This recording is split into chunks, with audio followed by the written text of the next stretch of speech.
Ihsan, my man. So great to have you in studio. We literally just met for the first time just before this. Yeah, like just before I clicked record.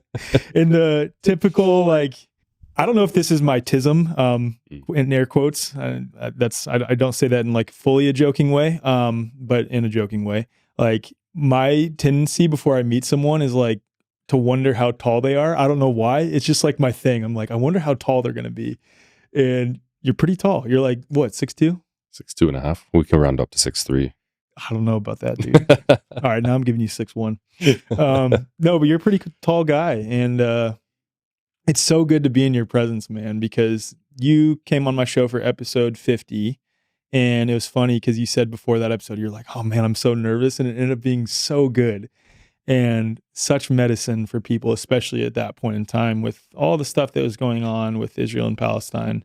That is continuing to go on. We'll probably touch on it a little bit during this episode, but it was just such an incredible conversation. And for the people who didn't listen to or watch that episode, on the surface, it may seem like it's, if you just read the title, a conversation tailored towards Israel and Palestine, but that's not what it was. We did discuss that, right? Primarily you. But it was more a journey into how to approach your own unresolved stuff that is allowing you to, or leading you to cheer for the death and destruction of anyone on either side of any spectrum, and looking at other people as enemies and really having to reconcile that within. And that's what I love about you and your work, and also your partner Shanti's work, is that yes, you touch on these things that are happening in the external, but it's all as a means to internally self-reflect on how am I engaging with this. It all comes back to self-ownership, which I really appreciate. So I think it's appropriate, just because there may be some people out there who have yet to listen to episode 50, for you to just briefly share about yourself. I know you struggle describing what exactly you do. I also struggle with that, but just as much as you want to share about who and what you are. Yeah. So my name is Ihsan, and how to explain what I do. I guess I'm a guide along this path of remembrance. I'm a student, an eternal student of God, of love.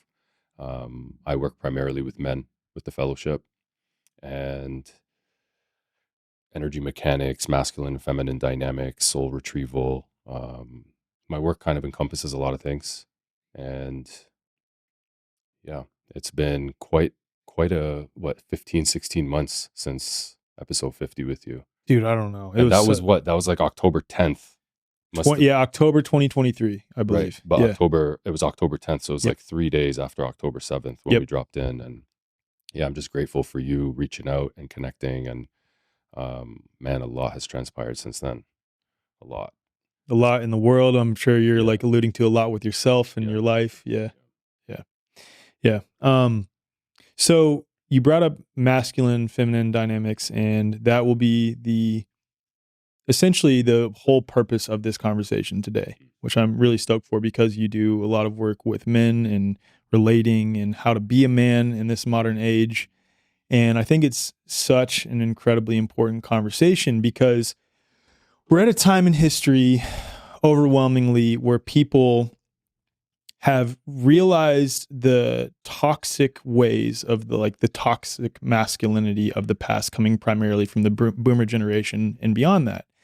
And then have moved into a space where men are becoming emasculated, whether they're, by society or really within themselves. And we'll get into that. Yeah. And are now moving into this understanding of like, what does it actually mean to be a man? Like, I have this urge to provide. I have this urge to be a leader. I have this urge at X, Y, and Z, but I don't actually know what it looks like to be a man. And that's especially so when it's coupled with so many of us as men have been misguided, let's say, by the men above us, our fathers, our grandfathers, just other what would be leaders in society.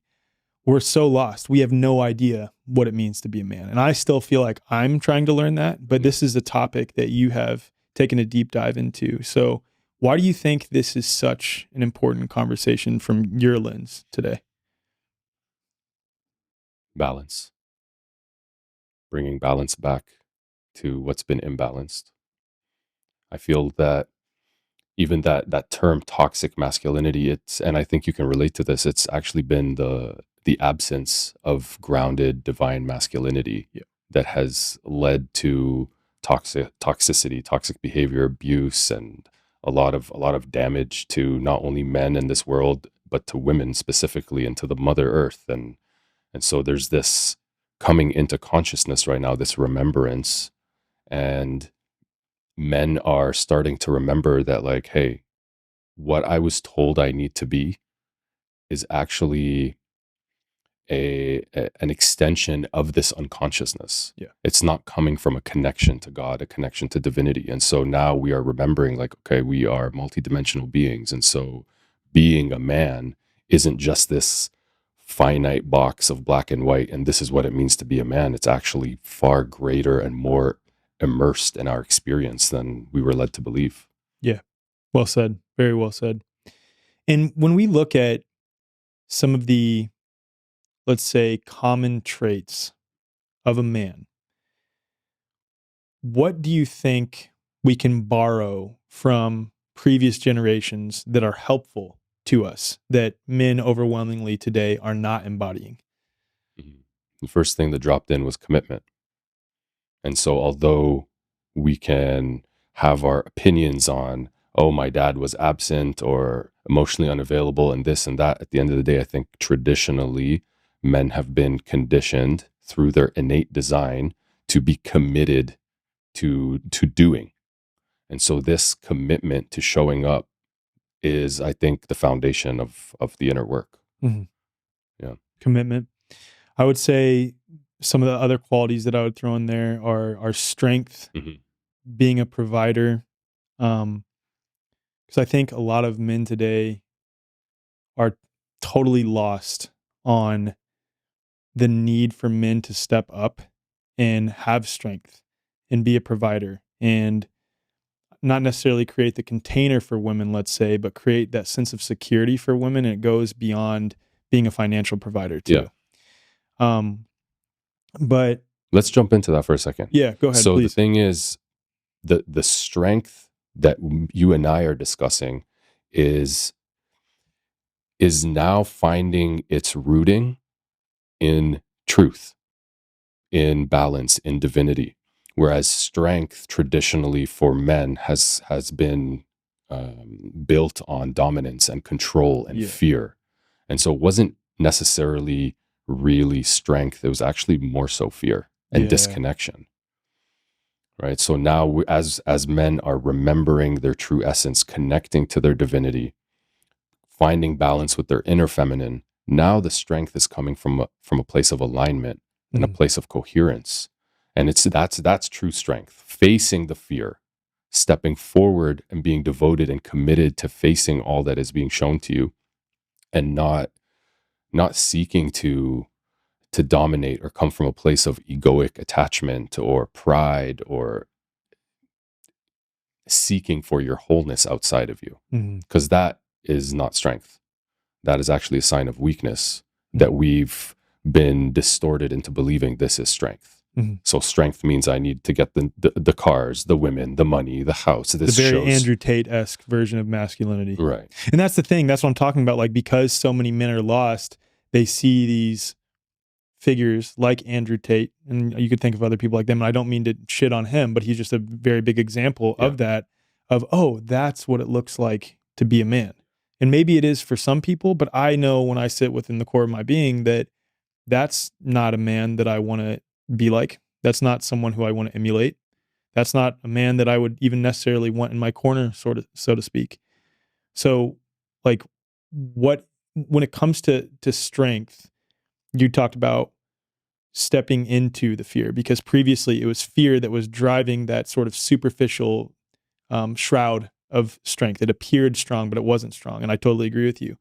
But it's more about stepping into that fear that is making you have to act out and appear to be strong, put on this sort of superficial cloak that actually leads to true strength. How do we begin to do that, though? I think it starts with security in the self. And so what leads a man to go outside of himself or to have to overcompensate and dominate and control, and it's an insecurity within the self.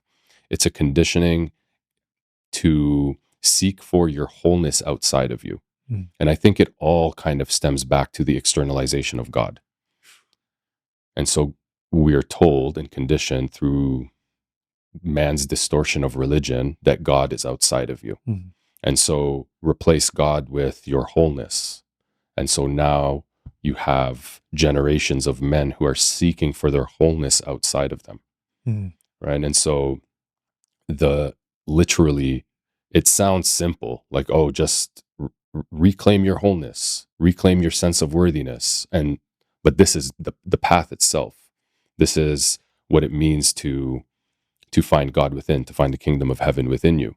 And so unless a man is able to really connect into that sense of wholeness within him, to connect into the divinity within him, then he'll continue. Here's the thing. He will continue seeking for his source outside of him. Right? He's outsourcing his wholeness to the world outside of him. And so what happens is he becomes an instrument of extraction. Because if I am disconnected from the source within, now I must latch onto a source to be able to pull and extract. And so what do we have? We have a modern society of men who are just consumers, right? And man is made in the image of his creator. And I think part of why suicide rates are through the roof for men, men are depressed, men are disconnected, and all of this stuff. Addicted to everything, addicted to porn, addicted to gambling, addicted to literally you name it. Everything. Whatever they can latch onto to consume and to feel like just a temporary sense of fulfillment. The remedy to this, and I think we talked about it in our last podcast, the remedy to this is to create. And so you've got basically, like, how it looks now is you have a man who is built like a violin being used as a toilet plunger. Yeah. And so there's this remembrance and coming back online of, okay, God is not outside of me. And I think that's actually, we're jumping around here, but this is great. This is great. I think that's actually probably the greatest mission we have in this life is taking God back. Taking God back from these systems of corruption and externalization and deception and extraction. And it's like, even the word God, right, in the New Age community, it's like source, universe. And it's like, no, I'm going to say God, and I'm taking God back. And this is the grandest mission of them all. Amen, man. I'm so happy you said that, because I've said on a number of episodes, I say God because it does carry a power with it. Like, say, my friend Eileen McCusick always says this, say source versus saying God. God. There's like depth and power and like, whoa. Whereas source just doesn't do it for me. And it is God that we're reconnecting with. And it's fine. Like, I get what people say when they say God, source, creator, one mind, whatever it is, consciousness. I say God though too, for that same reason. And when you take even the word God back, because this word itself has been hijacked and it's so loaded with religious dogma and as we know with what religion has the imbalanced expression of religion and what that's brought to the world. But ultimately, when you're saying, for me at least, I'm going to speak for myself, when I used to say source or universe, I was almost coming from a place of fear because I didn't want to upset people. Same. And so there was this moment where my wife was like, no, you need to start saying God. Like, that's like, take it back. I'm like, oh shit. Like, that's it. Yeah, man. That's it. Yeah. I love that. And same with me as well. So I want to dive deeper into some of the qualities that I think, and I just want to see if you agree. Yeah. And we're going to jump around quite a bit in this episode because we're painting this together, dude. We're trying to figure out, I consider you to be a very embodied man who I'd want to emulate in this new way of being a man. And I would like to think that I'm on the path of doing that within myself. And this is not a prescriptive conversation. This is really like you and I here dancing, trying to figure this shit out, man. Especially like knowing where you come from, where I come from. Yeah. It's cool because we're having to carve that path, the way forward for men, for ourselves. But I just want to hear what you say about this. So core masculine qualities, I would say strength, leadership, purpose, presence, protection, assertiveness.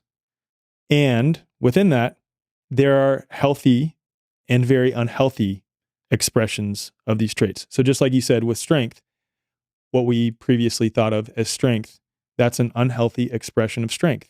True strength is derived from stepping into that fear and the need to extract, like you're saying, and finding that strength internally.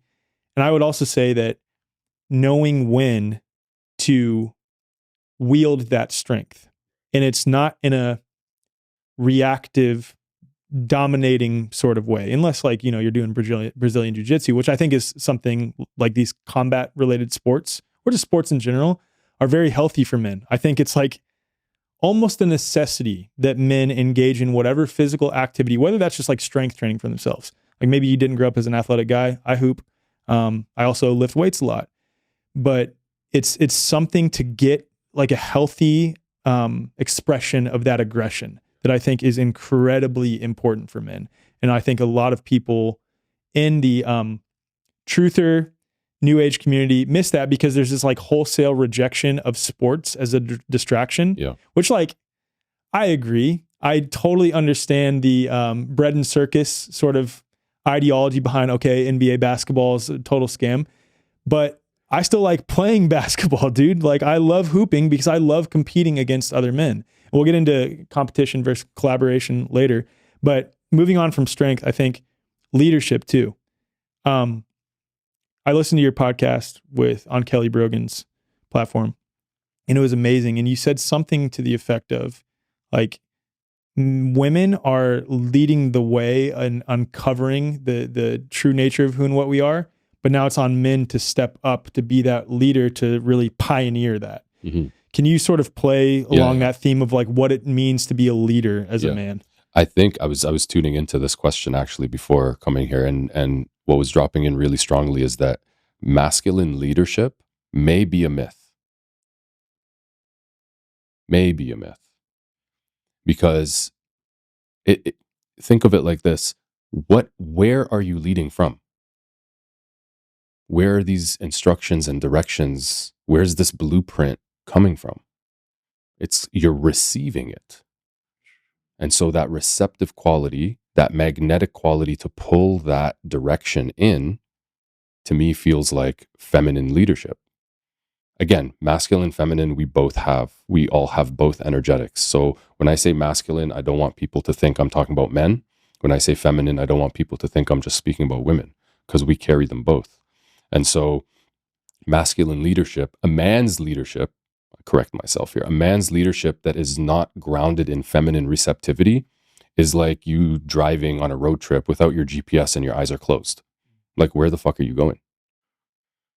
And so that, for me, that's the true marker of leadership, is how receptive am I to surrender to God's will? Where is that signal coming from? Is it coming from egoic attachments? Is it coming from my fear? Is it coming from my need to appease? Is it coming from my need for seeking?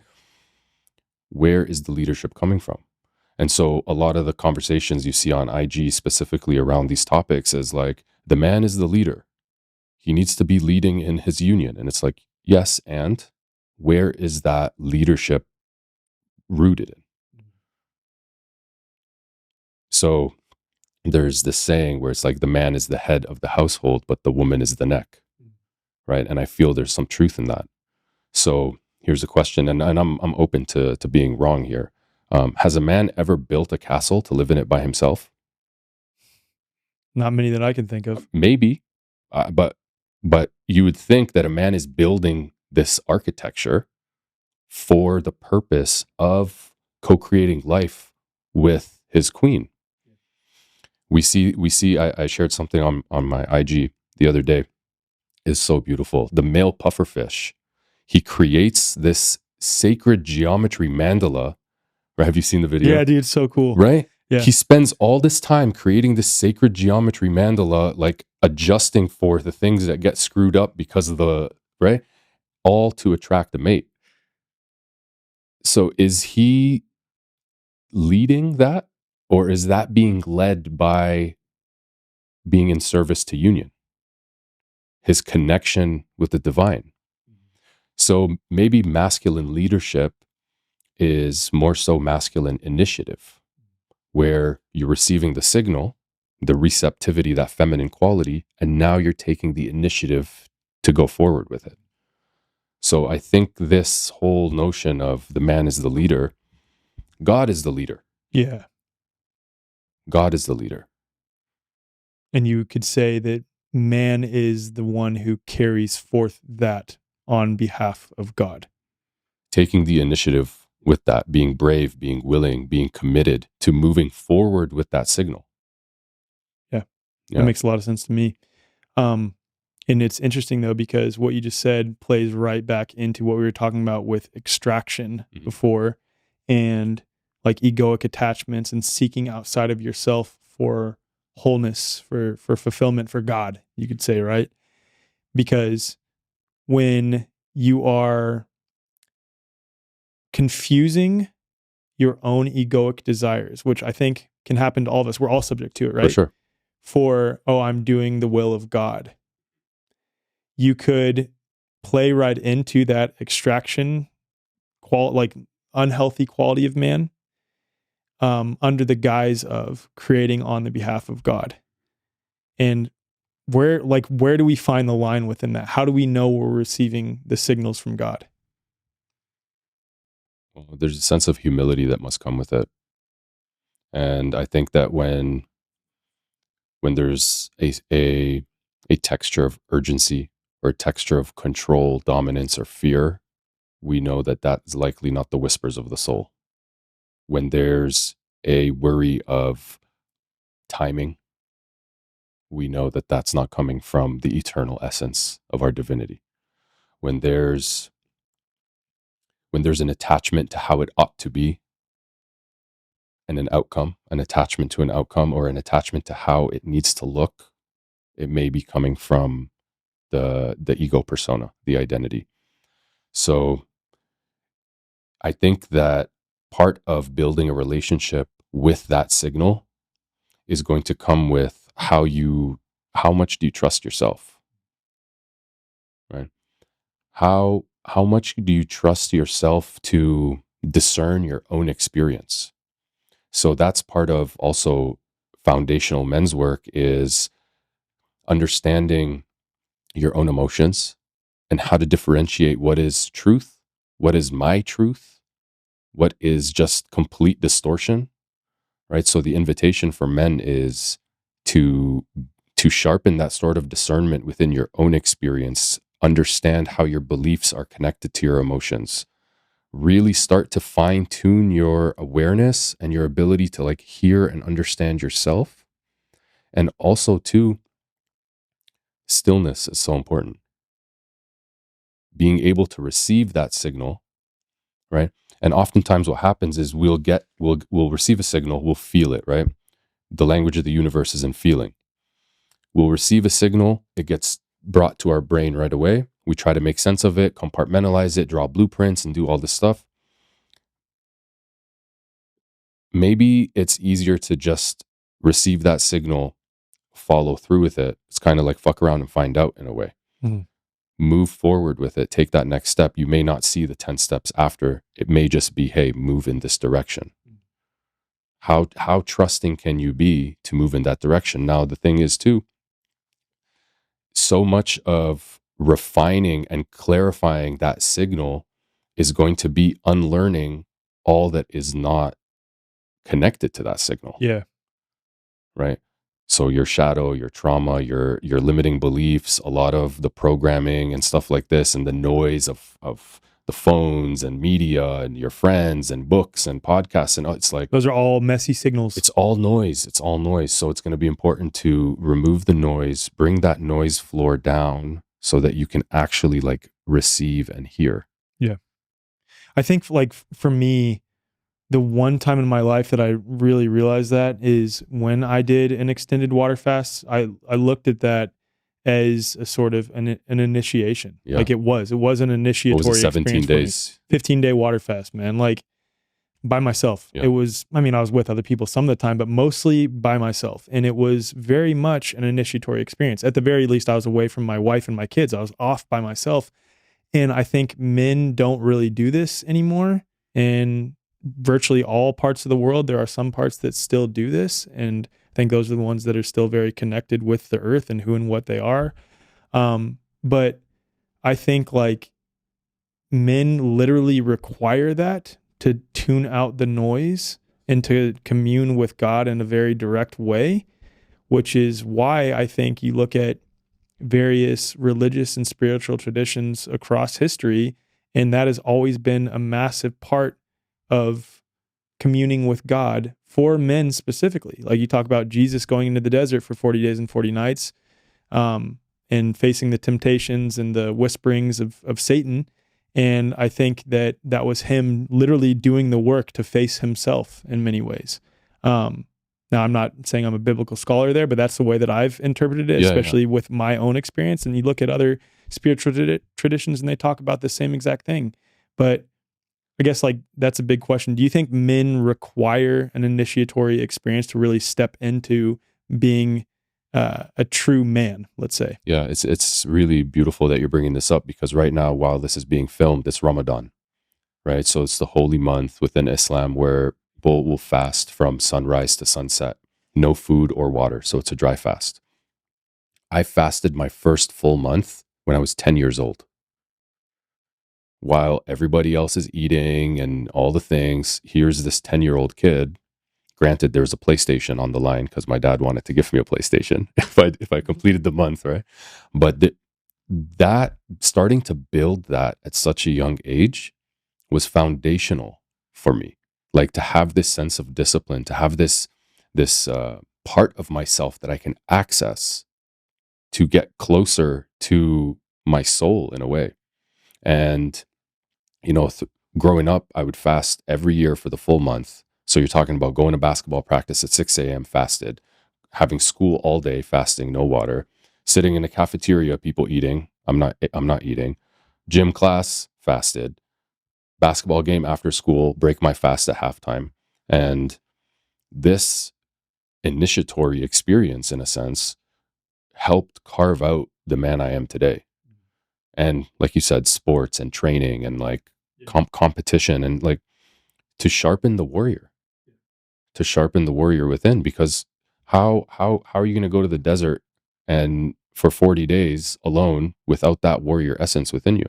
And so that has to come back online for a lot of men, because like you said, there's been large kind of agendas to emasculate the men, feminism and all of this stuff. And also there's a bit of a trap in the new age movement that's creating passivity in a lot of men. Well, that's what I was going to say. So I see in the new age movement a lot of people who, as they're diving in, I'm speaking to specifically men here, men who are diving into understanding their shadow and their trauma, almost become so emasculated in the pursuit of that, where they're doing it forever, never ending, where they don't also have the discipline to show up as a man when they're in relationship with another person. Because what I'm getting at here is when you are in relationship with a woman and you are constantly diving into your emotions, constantly diving into all of your shadow, you're not providing that sense of security within that relationship. And it's like, as men, we have to balance out both of that. I'm still working on that myself. How do we go about balancing out diving into our trauma, our emotions, and things like this, while also understanding that we've got to show up as the one with a regulated nervous system that is very centered, that is calm, cool, and collected, so that we are creating that sense of security for our wife or our girlfriend or our fiance, and also in many cases our kids. How do we do that? So this was coming to me like a few weeks ago. This game is so beautiful. Like all the codes are in our direct experience. If you ask a woman right now, what do you require to feel safe with a man? All he needs to know is in what she desires to feel safe. And it will all turn him back. This is the code. What your woman desires to feel safe with you is actually leading you to greater embodiment with yourself. Mm-hmm.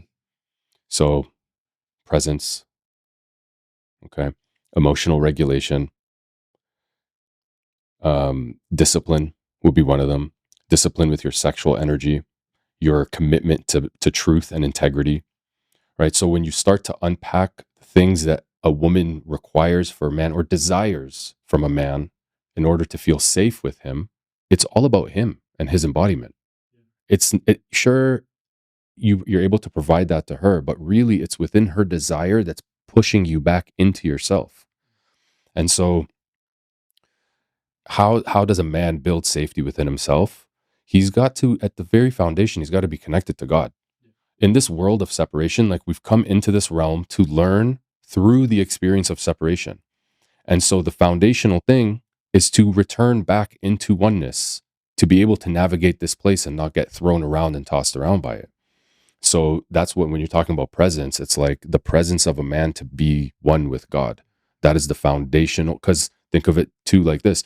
A man might think he's providing his woman safety, but he's coming from a place of fear. Yeah. And so I've seen that come up in me quite a bit. Me too. Yeah. Me too. Right? Like I was, and I've never mentioned this before, but I moved to Costa Rica, got married with Shanti. Right away, the first thing I thought is, I need a gun. Mm-hmm. In my mind, I need to protect my wife. Mm-hmm. So I'm going to get a gun. We lived in an area that had different people. I lived in the hood at one point with gunshots fired outside my house. Right. So you have with that. My wife and kids. So. Jeez, right. Yeah. So there was this. But I hear what you're saying. There was this feeling, right? But there was this feeling Yeah. of like, I need a gun to protect my family. Mm-hmm. Now on the surface, what a honorable man. He's willing to get a gun to protect his family and this, that. But really it was rooted in fear. And so am I actually protecting my family if I am fearful and disconnected from the ultimate protection? Yeah. The answer is no. Because I'm opening my field up. Now I'm saying, I don't trust God. I am not connected to the ultimate protector. So I'm opening this field up that's open through fear and shadow, that's going to now attract these different experiences and events. So the foundational thing for a man, I'd say, is his relationship with God. Yeah. Like truly. Yeah. And then the other thing is, can you hold the entirety of the human experience? You want to really create safety in your union, then it's going to be important for you to be able to hold the contrast of being human. And so this is what I tell men, like whatever is cutting you off from feeling is not supporting you. You need to be able to feel fully to be able to hold your entire experience, right? Discipline is paramount. Discipline is paramount. Like in this world where there's escape routes handed to you at every corner, avenues to dissociate and disembody and distract and avoid and numb, like literally whatever you want, pick your poison in this world, right? The man who is disciplined, the man who has this connection to what is in his highest good and is committed to that, that's a safe man to be around, because you know he's not going to abandon you for temporary fulfillment. Mm-hmm. You know that within the household, there's no energy that has power over him.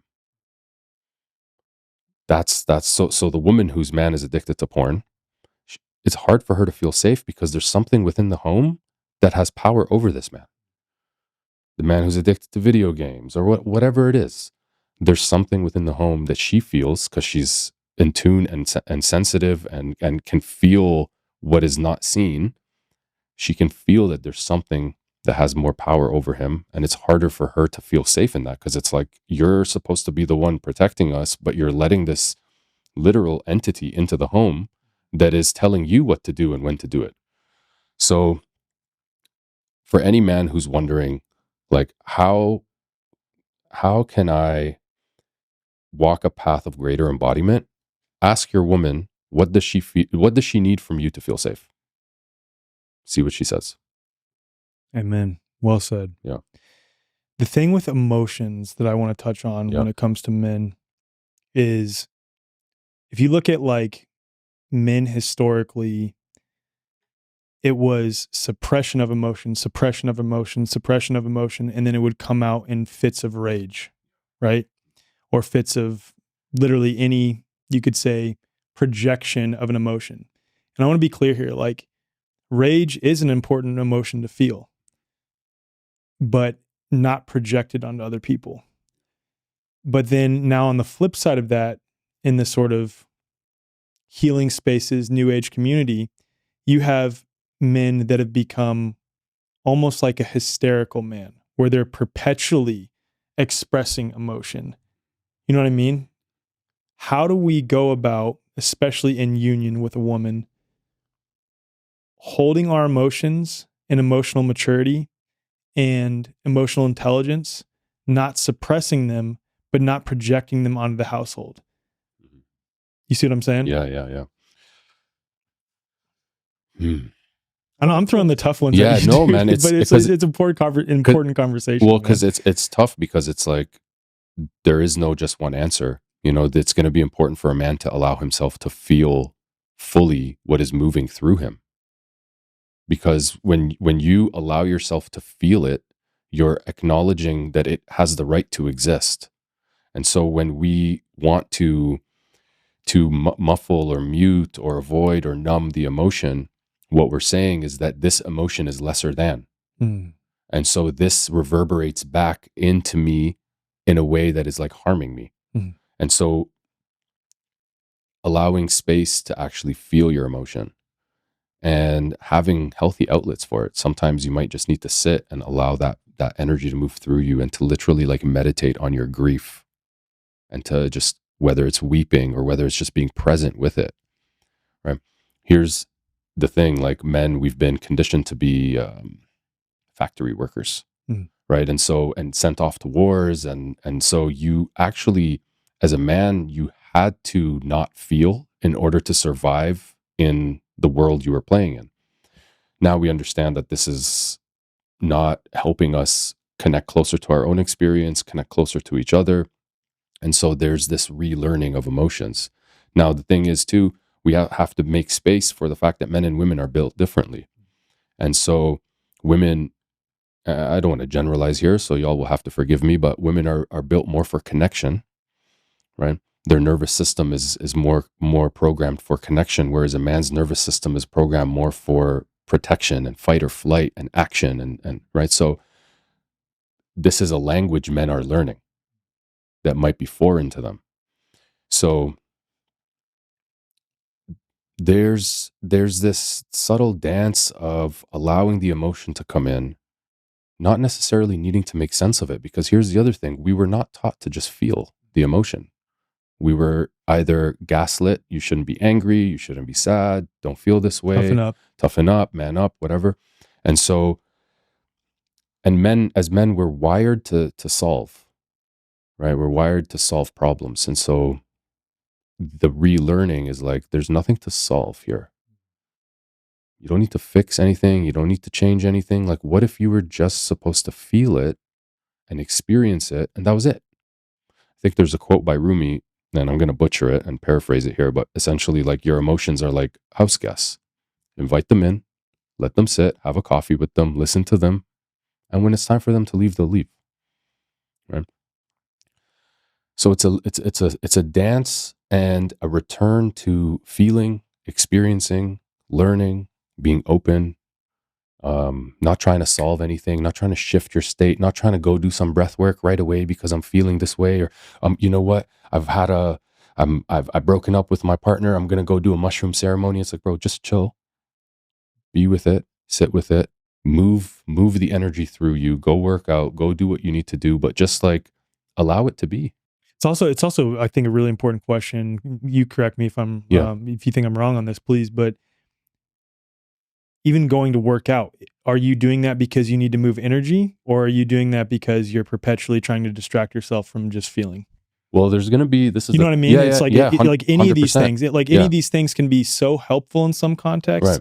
And then other contexts, it's like, is this a tool of escape? And that's where you really have to sit with yourself. It's like, am I trying to move energy right now, or am I trying to escape the energy that I'm feeling? Yeah. It's a big question. It's a big question. And for guys, it's going to look different. Like for some guys who have been more passive in their life and been more on the people pleaser side, like they may need to go and express that rage and express that anger and just like, and feel the power come back to them. Whereas guys like maybe myself who have been more on the aggressive side and the violent side and stuff like that, it's actually like, no, man, you need to sit down. Yeah. You need to breathe deeply. You need to be with what's coming up for you right now. Like connect some dots and just create space for what you're feeling. So there's not going to be a playbook for every man and how to do it. Like you said, he's going to have to tune in like, oh, am I going to sit to meditate now because I'm trying to escape what's in front of me? Right. That's the other really important thing is as men, we lie to ourselves a lot. Our inner liar, that guy, he's proficient. He's amazing at what he does. How truthful can you be with yourself? How honest can you be with yourself about like, what is it that I'm moving through right now? What is it that I'm going to do through this practice? Is it helping to anchor me and ground me down, or is it helping me to escape? Like, again, this game can be so deceptive. Like there's a deceptive quality within this game and traps for consciousness. And it's going to be important for us to be so honest with ourselves as a form of protection as well from these things that are trying to pull us out of our experience. Totally well said there. The other thing I want to explore with emotions a little bit is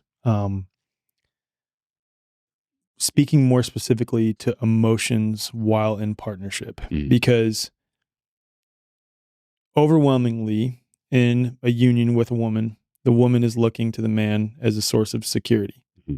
So if the man is hysterical, or if like something comes up that is triggering, maybe it's like a financial situation that has just happened where all of a sudden you have to pay a $2,500 bill and you like don't have the money to do that.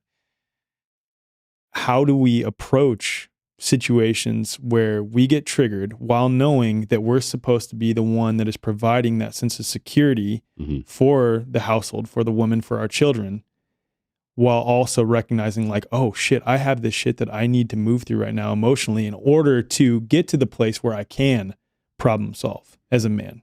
You see what I'm saying? It's like, how do we approach that? Yeah. The key is responsibility. So we're continuing to refine our ability to respond. If you think of the king, right? I like to play with different archetypes. And so the king, everything lands on him. He's taking full responsibility for all the conditions within the kingdom. He's not blaming the queen. He's not blaming the people within the kingdom. He's not blaming another kingdom. It's so radical self-responsibility is, we said God is the first foundational piece. The second foundational piece is complete and total radical self-responsibility for your entire experience of reality. And so when you understand that every thought you have, every belief you have, every emotion you experience, every word you speak, every reaction you have, everything that you experience is about you in this house of mirrors that we call the earthly realm, now you have this awareness that like, okay, I'm not going to, even if I falter and I react to my wife, it's still about me at the end of the day. Yeah. I still need to take responsibility for my experience. So what you're saying is like, and what we're refining is our ability to respond to life as it unfolds. And so, yes, these things will come up. You're going to have tension and friction within you. Oh my God, this thing unfolded that I'm experiencing is undesirable. Okay. So we have connection to God. We have radical self-responsibility. Part of that connection to God now is seeing everything as happening for me and not to me. And so returning to this frame of reference, this framework that I can now understand that no matter what happens in my life, it's actually happening for my greatest expansion. How can I interact with it as such? Okay. Now, let's jump to a different example, not the fine or the $2,500. Let's say it's something that your wife is bringing to you. Okay. She's coming to express some sort of pain. She's coming to express some sort of displeasure, something she's coming to express with you. Where most of the turmoil happens in relational dynamics, and specifically for communication, I find is that men they're so deeply, we feel so deeply unworthy, right? That when your woman brings something to you, we are taking it to mean that I am not good enough. So I'm receiving it through the lens of my unworthiness. I can't even hear what she's saying because I'm automatically hit in my biggest wound. And now there's this need to react. There's this need to be defensive, need to shut her down, need to shift her perspective, tell her why she's wrong.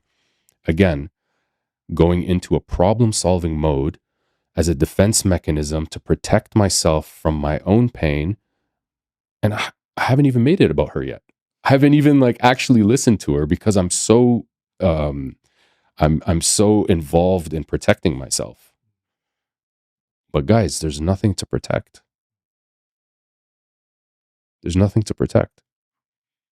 Your sense of worthiness is not attached to what you do. It's attached to what you are. And so when we can, as men,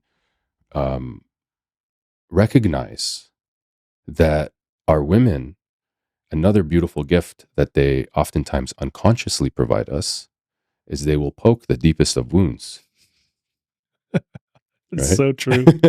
So true, bro. Right? Yeah, I've been with my wife since we were 16. So, like, Right. man, that is so true. Yeah. It is the biggest mirror, but a biggest opportunity for self-growth, if you want to call it that, ever. Yeah. Like, relationship is the biggest teacher by far. And that's why I teach on it, because it's been my guru. It's been the source of my most challenges, and it's also been the greatest gift I've ever been given.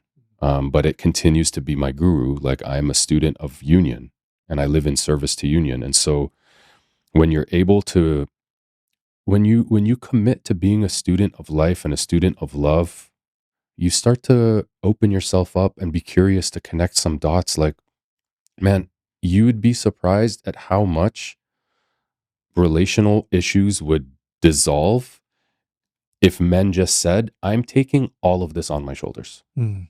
And here's something I hear from men a lot too. And we'll explore some taboo subjects here, but some things I hear from men are women don't take accountability for themselves. Right? I'm sure you've heard this as well, right? What if that was by design? What if your experience of your woman not taking accountability for herself, that was actually giving you more responsibility for your kingdom? Where there's still that immature prince looking to blame mommy for why he's feeling the way he's feeling, looking to blame something outside of himself for the quality of his union. What if you were meant to take full accountability and responsibility for the quality of your relationship as you are with the quality of your entire life? Now, again, this isn't to dismiss a woman's responsibility within her own life, but when we're talking to men one-on-one like this, I'm not going to make it about your wife. I'm going to make it about you and how you're showing up. Mm.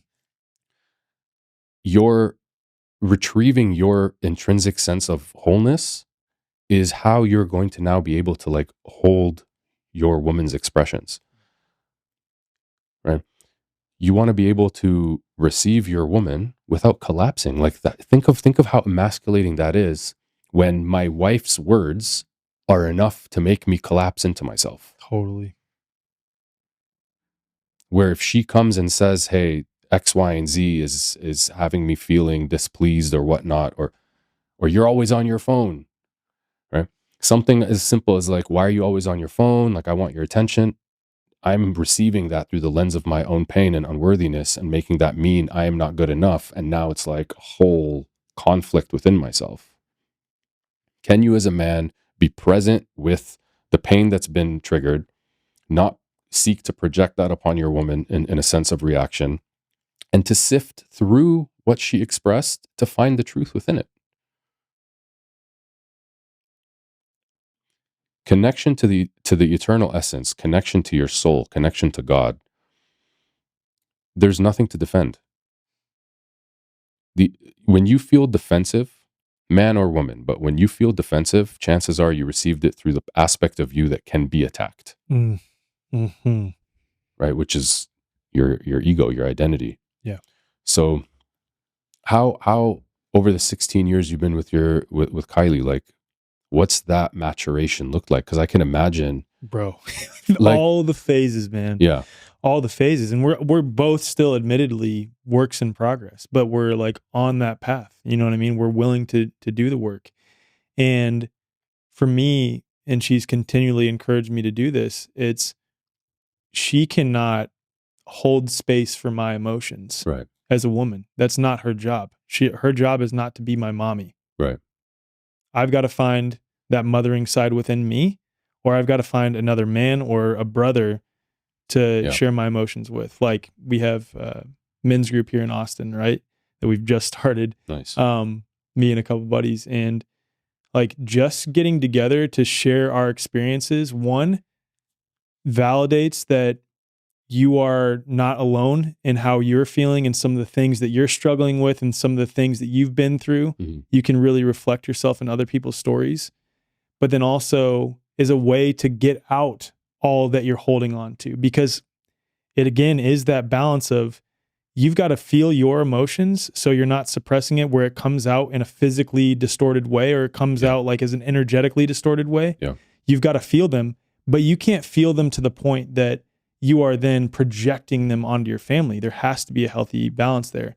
Now, when it comes to her bringing her emotions to me, it requires me, because I have that deep unworthiness wound, to really sit and just breathe through that experience and remind myself of that. Like, she's not attacking you. She's not attacking you. She's not saying you're wrong or bad or anything. She's just bringing something to you that you need to be made aware of. And you just have to breathe into that. Like, just literally just be present and hear her. All she wants is for you to hear her. Yeah. That's it. Yeah. She doesn't even need you to immediately go change things. Cause like my tendency previously with my very analytical mind was like to move into straight problem solving immediately. Yeah. Or sometimes it was, previously if it triggered something really deep inside of my core unworthiness wound, was like, well, like, fuck, like I feel like a piece of shit now. And then I would shut down for 2 days. And then she's like, well, fuck, I can't express my emotions to him because I don't feel safe to express my emotions to him. So it's sitting with, when she's bringing something to you, that she simply just needs you to hear her. That's it. Right. Just be there and be present here. And if you start getting triggered, acknowledge that inside yourself, breathe through it a little bit, but just hear your partner. Mm-hmm, mm-hmm. That's it, man. Yeah. That's all they want. And is that like... For sure. And you'd be surprised at how much, I understand. Yeah. That's it. Yeah. And like, there's also too, as a man, like the presence with your own energy, with your own body, like turn towards her, open up, like present yourself in a place of receivership to reaffirm that to yourself. Like, I'm open to receive what she has to say right now. Like, quite literally turn towards her and even like open your hands, right? Like, as you said, like breathe into it, like notice where your breath is, extend your inhale, extend your exhale, and just be with her and like understand what she's saying. Cause ultimately this is your greatest ally in this game. Mm-hmm. You're building and co-creating a life with her. And so this is why it's important for men to also seek other men, because the wars that we are fighting within ourselves, look, again, we're going to say some things that might trigger some people, but look, man, your woman is not built to hold that war that you're fighting against yourself. No. Right? What are you asking of your woman when you say, I want you to hold space for me to unpack the war I'm fighting against myself? Men are equipped for this. A circle of men are equipped for this. Bring your shit, bring your victim consciousness, bring your shadow, bring your pain, bring it all, bring your fears, bro. Like you're struggling to make money, bring that to us. Because here's the thing, right? Women are sensitive beings that will amplify the energy that we seed in them as men, right? That's literally what they do. Literally. So one sperm, right? You have 2 kids, a third on the way. One sperm, she birthed you a bloodline. Yeah. From one sperm. And so energetically, the union and your woman represent the womb. What is the energy you are seeding in her? And this is why it's important for a man to go to other men, because think of it like this.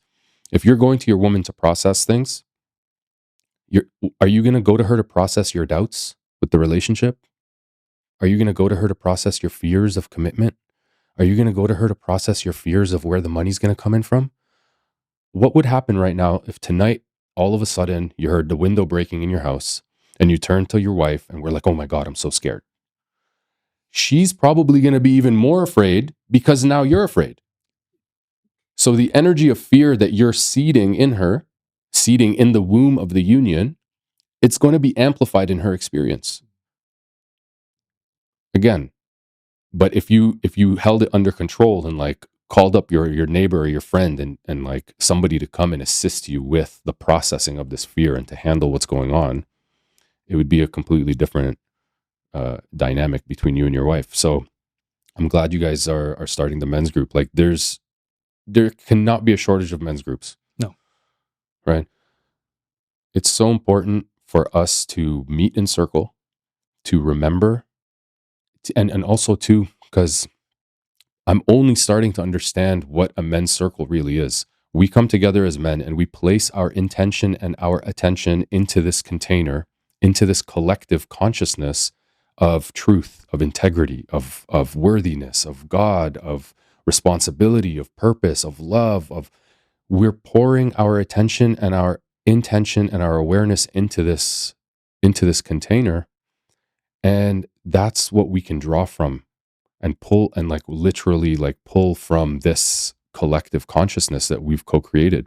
So the work men are doing together is extremely important, and to challenge each other, man, to call you out on your shit when you come to me and you're complaining about your wife and this and that. And it's like, hey bro, like what's really going on here? You know, you're looping in this story of my wife is this and that. It's like, okay, there's got to be a different way that we can approach this that brings more power into you, that relieves her of the burden from needing to be X, Y, and Z for you to feel whole. What's really underneath this? Where are you still playing out certain dynamics with your mom and whatnot?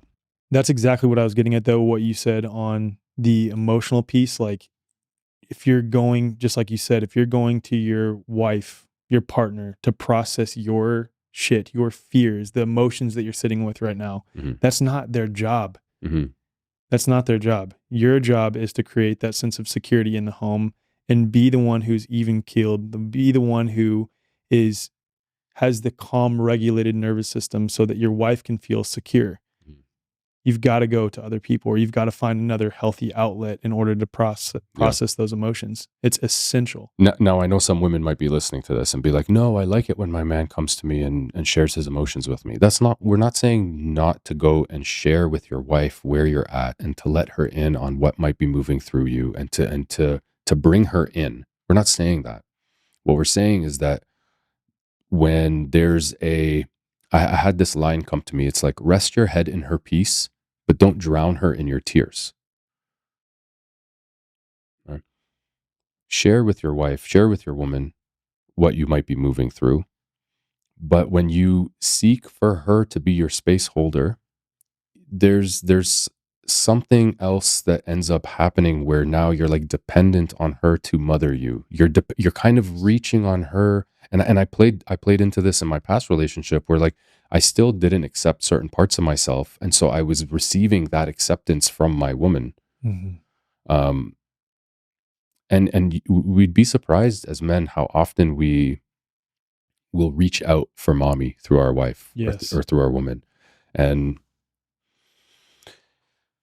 there's no right way or wrong way to do it. I'll just advise men, like, be cautious about almost putting her into a more of a masculine frame. And doesn't mean don't be authentic with your wife or your partner, but just notice, man. Notice. Are you what's really happening here? Are you seeking for her to soothe you? Are you seeking for her to mother you? Are you seeking for her to make your wound feel better? Like, what's going on? What's going on? And again, there's no right way or wrong way. Sometimes, like, here's the other thing too, is our partners, they will be the unhealed parent and they will be the healed parent for us as well. And we're reparenting each other and ourselves. And so my wife will at times reflect back to me my deepest pains with my mom.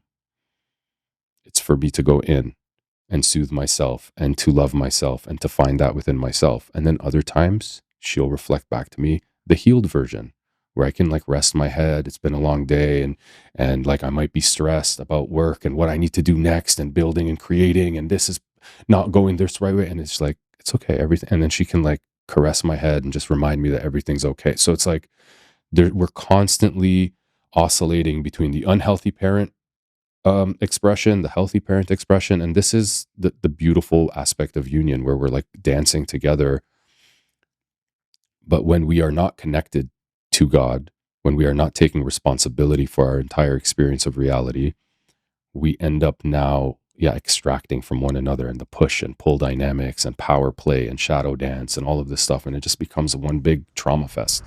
What if nature's intelligence could directly influence your physiology, helping to regulate your nervous system, sharpen your intuition, and shift your emotional state in a measurable way?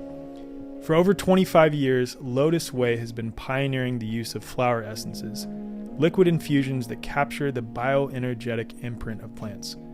Unlike essential oils, these remedies work on a vibrational level, interacting with your body's meridians and electrical system to promote clarity, resilience, and balance.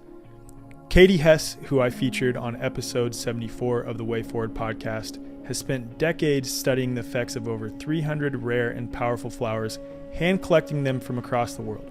The result? A line of elixirs, mists, and anointing oils, and even some chocolate, designed to shift your state of mind and body, not through placebo, but through the subtle yet profound ways plant frequencies interact with human biology. I think flower essences are severely overlooked in the wellness space because it really is an incredible way to package up the wisdom and the innate intelligence of nature and deliver it to your body. And it brings your body back into coherence because it's tuning you on an energetic level like an instrument. So if you want to find which flower essences are right for you, you can take the flower quiz so you can see which ones match your current energetic state.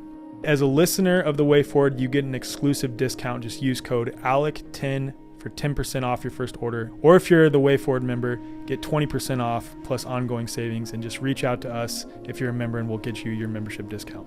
Just go to lotusway.com/Alec, or just head to the show notes so you can experience one of nature's most powerful energetic remedies today. Most healthcare today operates on an outdated mechanistic model, treating the body like a battlefield rather than a self-healing system. You wait months for an appointment only to receive a rush diagnosis that labels you rather than truly understanding your unique health. Even in holistic health, many practitioners rely on endless lab tests and supplement protocols, addressing symptoms instead of the root cause. And the result? Another prescription or supplement regimen that merely suppresses or masks symptoms rather than facilitating true healing, whether the imbalance was physical, emotional, energetic, or a mix of all three. And that's why Dr. Tom Cowan co-founded the New Biology Clinic, to offer something radically different.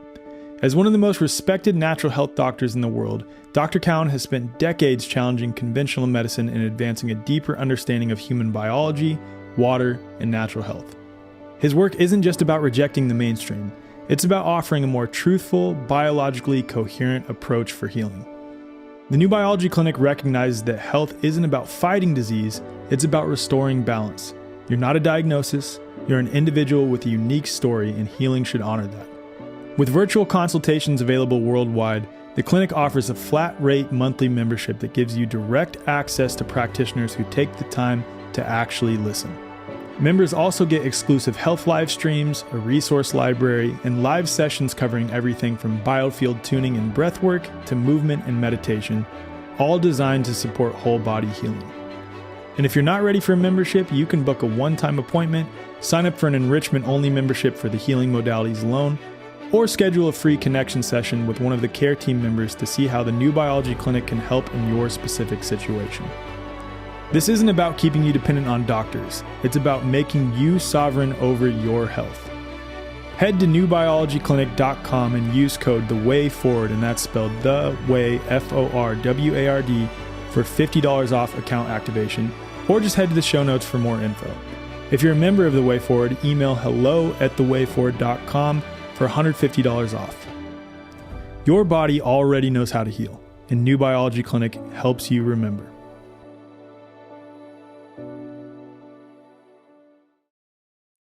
I mean, you're so right with what you said. It's like it's a tough balance that everyone needs to find in their own unique way between not being so shut off from your own emotions, and we're speaking within the context of a relationship right now, not being so shut off from your own emotions or suppressing them so much to where they come out in a very toxic way. Think of the traditional dad where it's like he never feels, but he gets really angry. Like once a month, he just freaking explodes, right? That's kind of how it was for me growing up, Yeah, yeah. right? It was just like these constant explosions where I always felt so tense to be around him and so worried what was going to happen next, of the proverbial shoe dropping.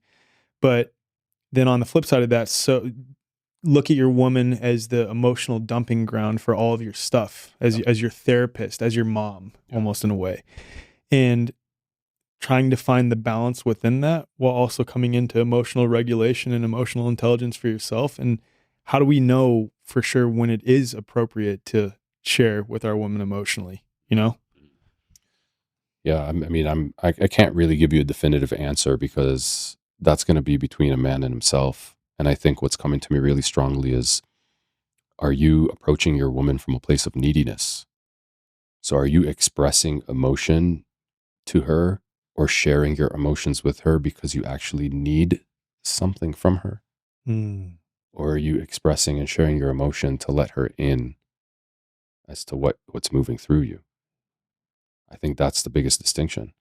And as women continue to awaken and remember and tap into their magic and connect to their soul, a lot of men will notice that when they go seeking, they just meet this like wall, because intuitively their woman can feel that he's like needing something from her. He's reaching out to her to say, I'm not at peace right now and I need this from you to feel at peace.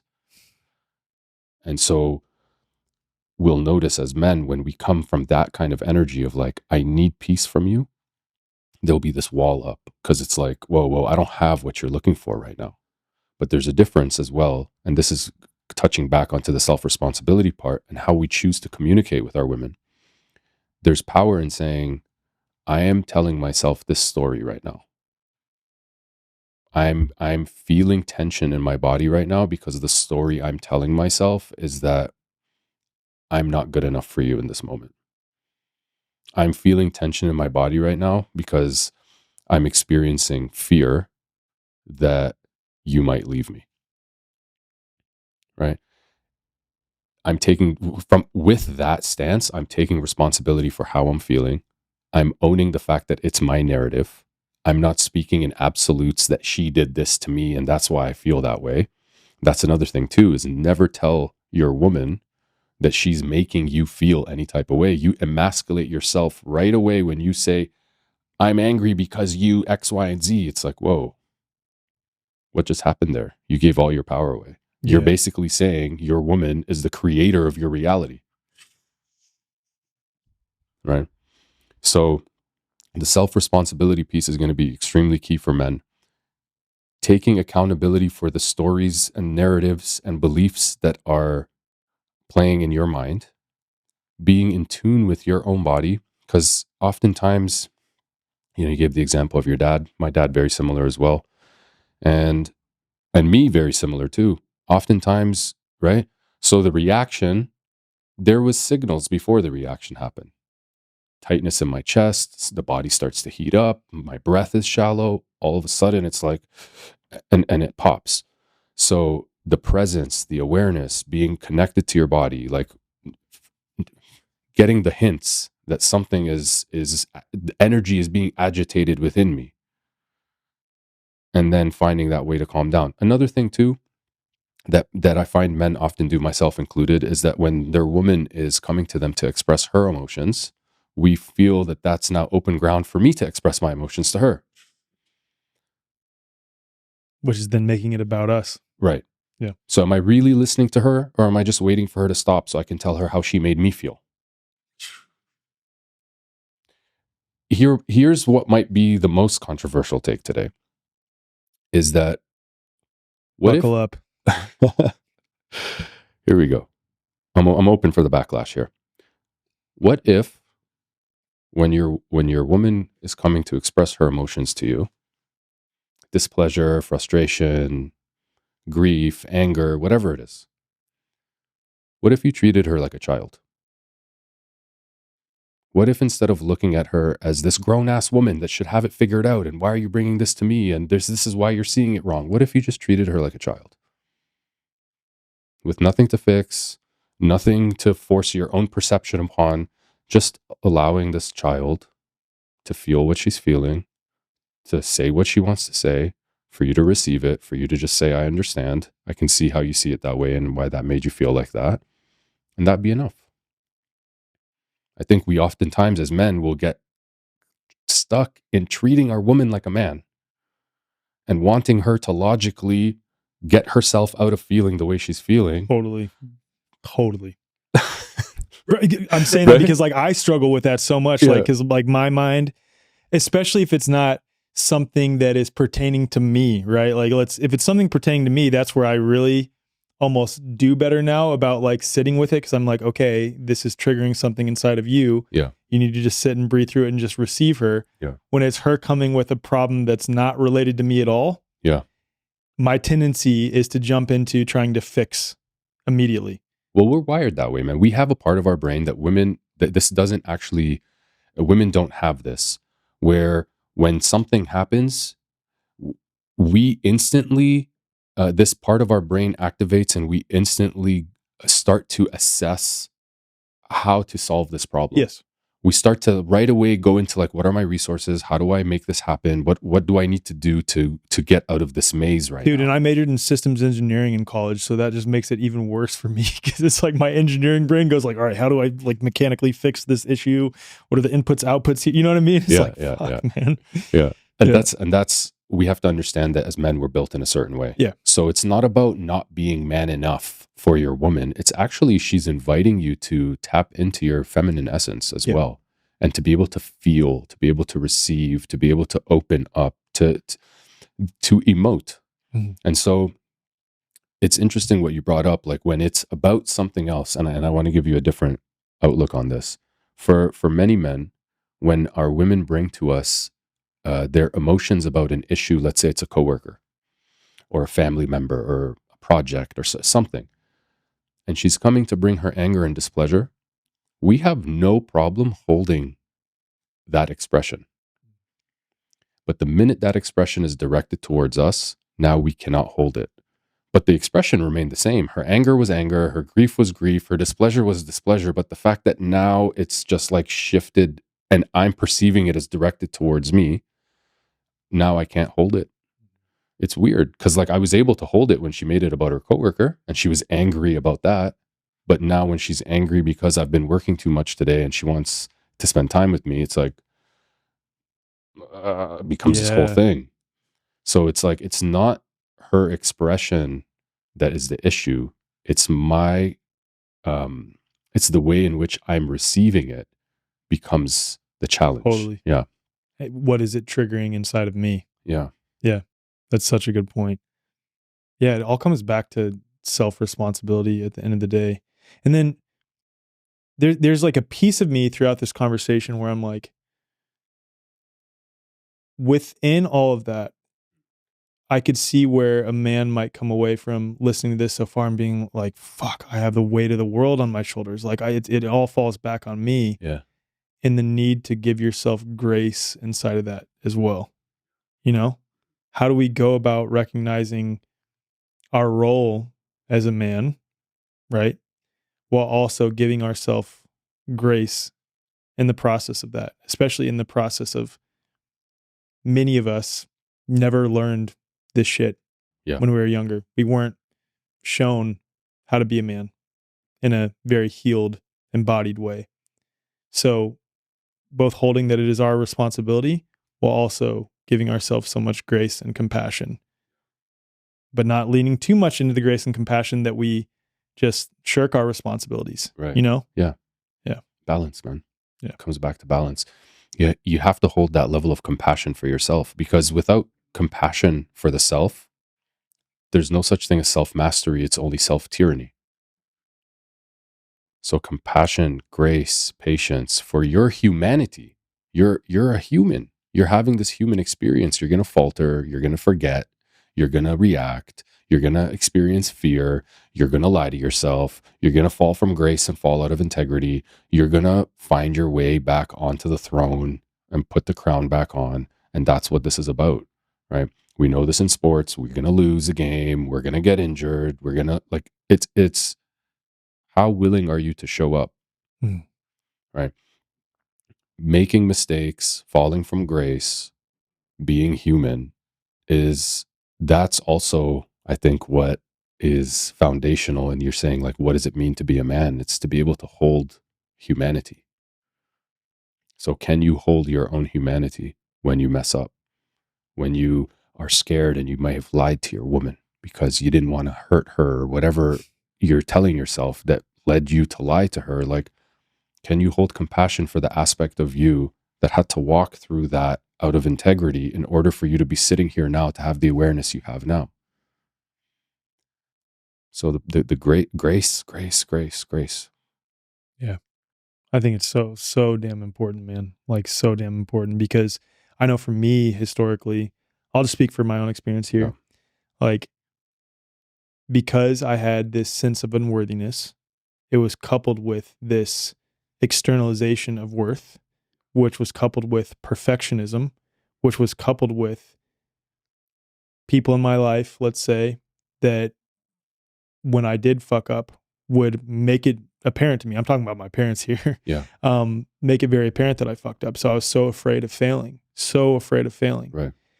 And so I had this immense pressure on me to perform, that when I did not perform the way that I wanted to, I would just demonize myself perpetually and just sort of go into these almost like shame spirals where I would just get worse and worse and worse and worse and worse.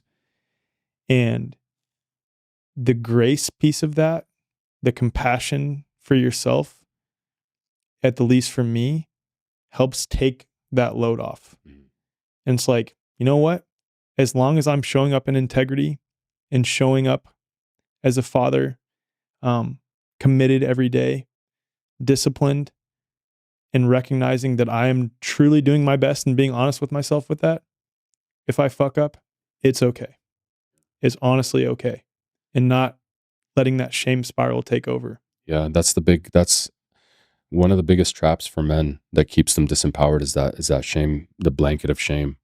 What I see is primarily what you said in terms of the shame of I'm not good enough, but also a lot of sexual shame for men too. Yes. And as long as a man is not, if he's still tethered and shackled to the shame, then he'll never be able to access his full power. And we're always going to feel a sense of shame or guilt. And sometimes it can be a powerful teacher and illuminator to what we value and what we believe and what choices we could have made differently. And like guilt and shame can be teachers when we choose to learn from them and not have them control us.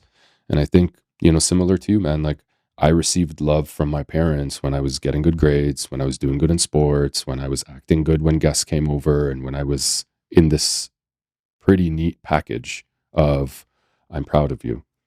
And they were doing their best, but ultimately it led to something similar where I needed to be the best at everything I did. I needed to always be perfect, never fail at anything. And like, it's a lot to carry. Yeah. It's a lot to carry. And I think that you have either men who become this perfectionist, overachiever, crushing it at everything external. And then you have men who shy away from it because if they do fail and if they do try and falter, it's going to mean the death of them.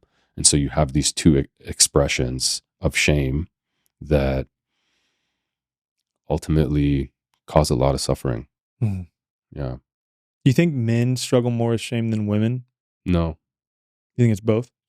I think shame has been used as a tool Yeah. by the overarching system to keep us disempowered and shrunken. Yeah. Yeah. I think the shame for women is, unique to their experience. I can't speak for them, but I can imagine that it's come with a lot of shame. Yeah. There's another thing I wanted to explore, and it almost relates to the shame piece, is like discipline versus flow. That's just like another concept I want to explore.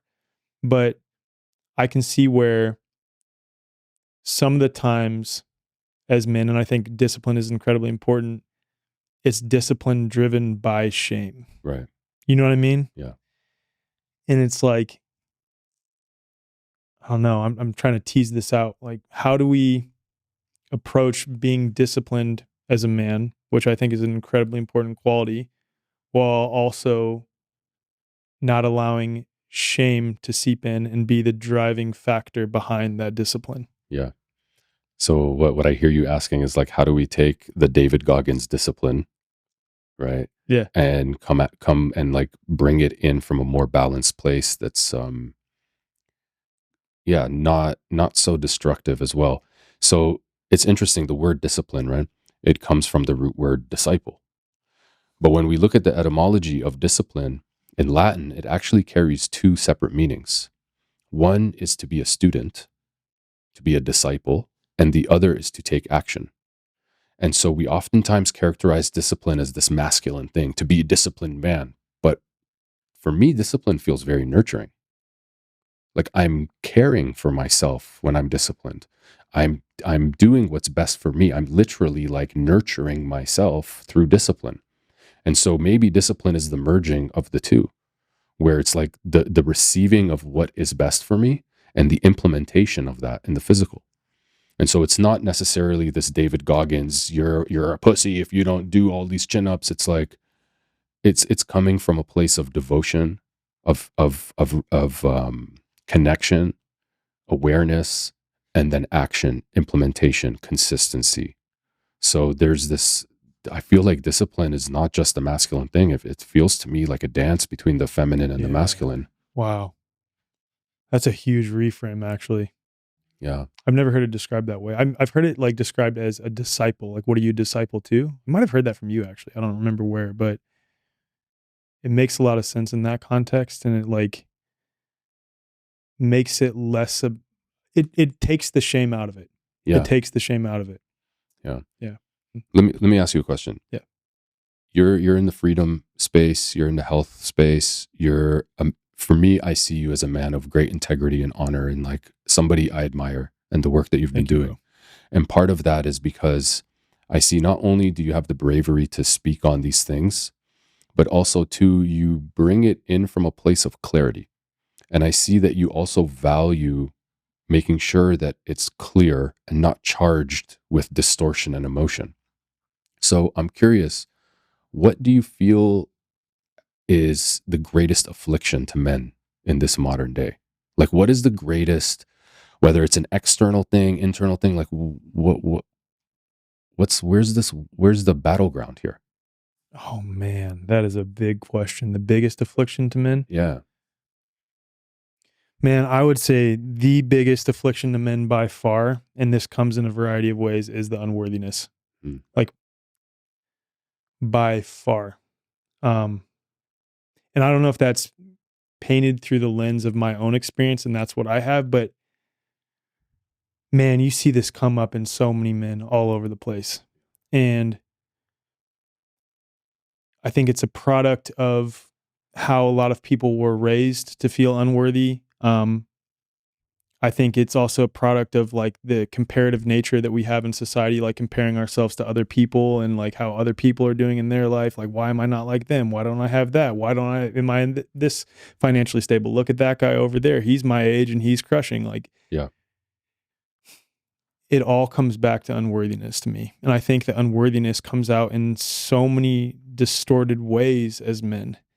The unworthiness comes out in seeking outside of a relationship. The unworthiness comes out in like getting addicted to a variety of things. The unworthiness comes out in, on a very toxic side, projecting onto other people and pointing to other people as the problem because you're unwilling to sit with the unworthiness inside of you. The unworthiness, I think, is the biggest driving factor by far. And how to go about resolving that unworthiness, man, I'm still trying to figure that out on a day-to-day basis. And like, I'm aware of it and I'm aware of all the patterns. I'm aware of all the things that were impressed upon me. And it is a beautiful thing to be able to like look yourself in the mirror and be like, I'm proud of who you are, given the context of where you've come from. And also recognize that there's still a lot to unpack there at the same time. And like being able to hold both, I think is incredible. Yeah, I think that's my answer. It's the unworthiness is the biggest affliction to men. I'm so happy that's what you picked, or that's what came through you, because I see that as being the shackles to the slave system. Would that have been your answer too? I didn't have an answer. Oh, okay. But like that for me, I understand that to be the very shackles to this extractive, consumeristic slave system that's keeping men chasing a dangling carrot. It's literally that thing. Yeah. That is a man's ticket to his own freedom, right? And maybe it's going to be important for us to unpack what that means. When we talk about unworthiness programming, what does that actually mean? How did that start to take shape? And so when you're a baby, your mother's attention quite literally equals survival. So you build this this knowing that, and this feedback loop, that when I get my mom's attention, it equates to me surviving, because without her attention, I would die. As we continue to grow, now we're 2 years old, 3 years old, what begins to happen is a domestication process or a socialization process. And so through that socialization process, it's almost like a system of pats on the back. So in an attempt for our parents to get us ready for the game they are playing, which is a game of transactional love, what begins to happen is that they start to reward certain behaviors and deem other behaviors as unlovable. And so what happens now is that Alec needs to be a good boy. He needs to get good grades. He needs to be good at sports. He needs to speak a certain way. He needs to act a certain way in order to receive those pats on the back, in order to receive that attention, which equals survival. So now what happens is we start to fragment and banish the aspects of self that would not get me, that would not deem me worthy of love. So this is where the fracturing starts to happen. And we get even older. And so now, instead of parents' attention and their love and their deeming of me being a good enough boy, now it's like, I need to impress my friends. I need to get girls. I need to get a car. I need to get a job. I need to get money. And so it starts to kind of evolve as I grow. Now, what this does inherently at a young age is it programs you to believe that your default, without the good grades, without the sports, without the girls, without the da-da-da-da, it programs you to believe that inherently your default is not good enough. Mm-hmm. So it's not that you're just neutral without these things. It's that without these things, you are not worthy of love. This now starts to run the operating system. It starts to have me, because we all want love. We want to, we want connection. We want to feel accepted, right? We don't want to be banished from the tribe because it means death. And so we start to now live our lives being governed by this unworthiness programming. And so what happens now, fast forward into relating with your marriage, with your woman, whatever, when she comes and tells you what you've done wrong, quote unquote, what you've done wrong, you're receiving that through that pain of unworthiness, through the unworthiness programming, that I'm not good enough. I'm not worthy of her love. This is what you alluded to is literally how a man frees himself from this game. Now, you asked, how do we start to do this? I think the main thing that continues to come back to me is create. When we focus on how do I claim my worthiness back, I'm saying I am unworthy, right? I need to find my worthiness. All you're saying is I feel unworthy. If you just focus on creating, there's no conversation of worth and unworthiness. It's just like complete instrument of divine inspiration flowing, and I'm just like building and creating. There's no conversation about your worthiness. So to the men listening, like, focus on creating, and also to, you become sacred when you treat yourself as such. And so are your choices in life mirroring back to you your sense of unworthiness? Are you treating yourself as worthy of love? And that's discipline right there. That's because that's what that goes right back to the discipline conversation, because that's inherent discipline. right. That's like natural discipline. You know what else is pleasure? Yeah. Because True. as men, as kids, it's like, if you're a good boy, we'll go get you ice cream. If you only receive pleasure and joy when you deserve it. Mm-hmm. We were having a conversation in my men's group about pleasure and desire. And you'd be surprised. A lot of men are disconnected from their ability to feel pleasure because they don't feel they are worthy of it unless they complete what they need to complete. So discipline is important, and also allowing yourself to like feel the pleasures and the joys of life without having it tied to something else. Mm-hmm. You know, because then what happens is we get stuck in the shame spiral. You end up allowing yourself some pleasure. You eat a pizza, and now you feel like shit. I shouldn't have eaten this pizza, and all of a sudden you're like stuck in this vortex of I'm not good enough. And it's like your birthright is to have pleasure. You're a sensual being. You've come into this experience with senses for a reason. And so cutting yourself off from pleasure, from joy, from play, because it needs to be some big, serious excavation and all this stuff. It's like, man, bring it back. Like, what is that? Again, I'm not a biblical scholar, guys, so please forgive me here, but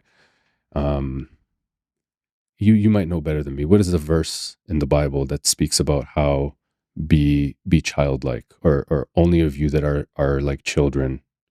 You know what I'm talking about? Yeah, you're on there. Yeah. Right? I'll look it up while you keep going. So as he's looking it up, one of the earliest codes I received in an ayahuasca ceremony years ago was basically that I am in my infancy. And initially I took that with my ego, and I was like, what? I'm in my infancy? What do you mean? Like, I've been on my path for years and I know all these things. And it was like, just relax. And so then I started to realize what the code really meant. It's like, when I'm in my infancy, I learn through play.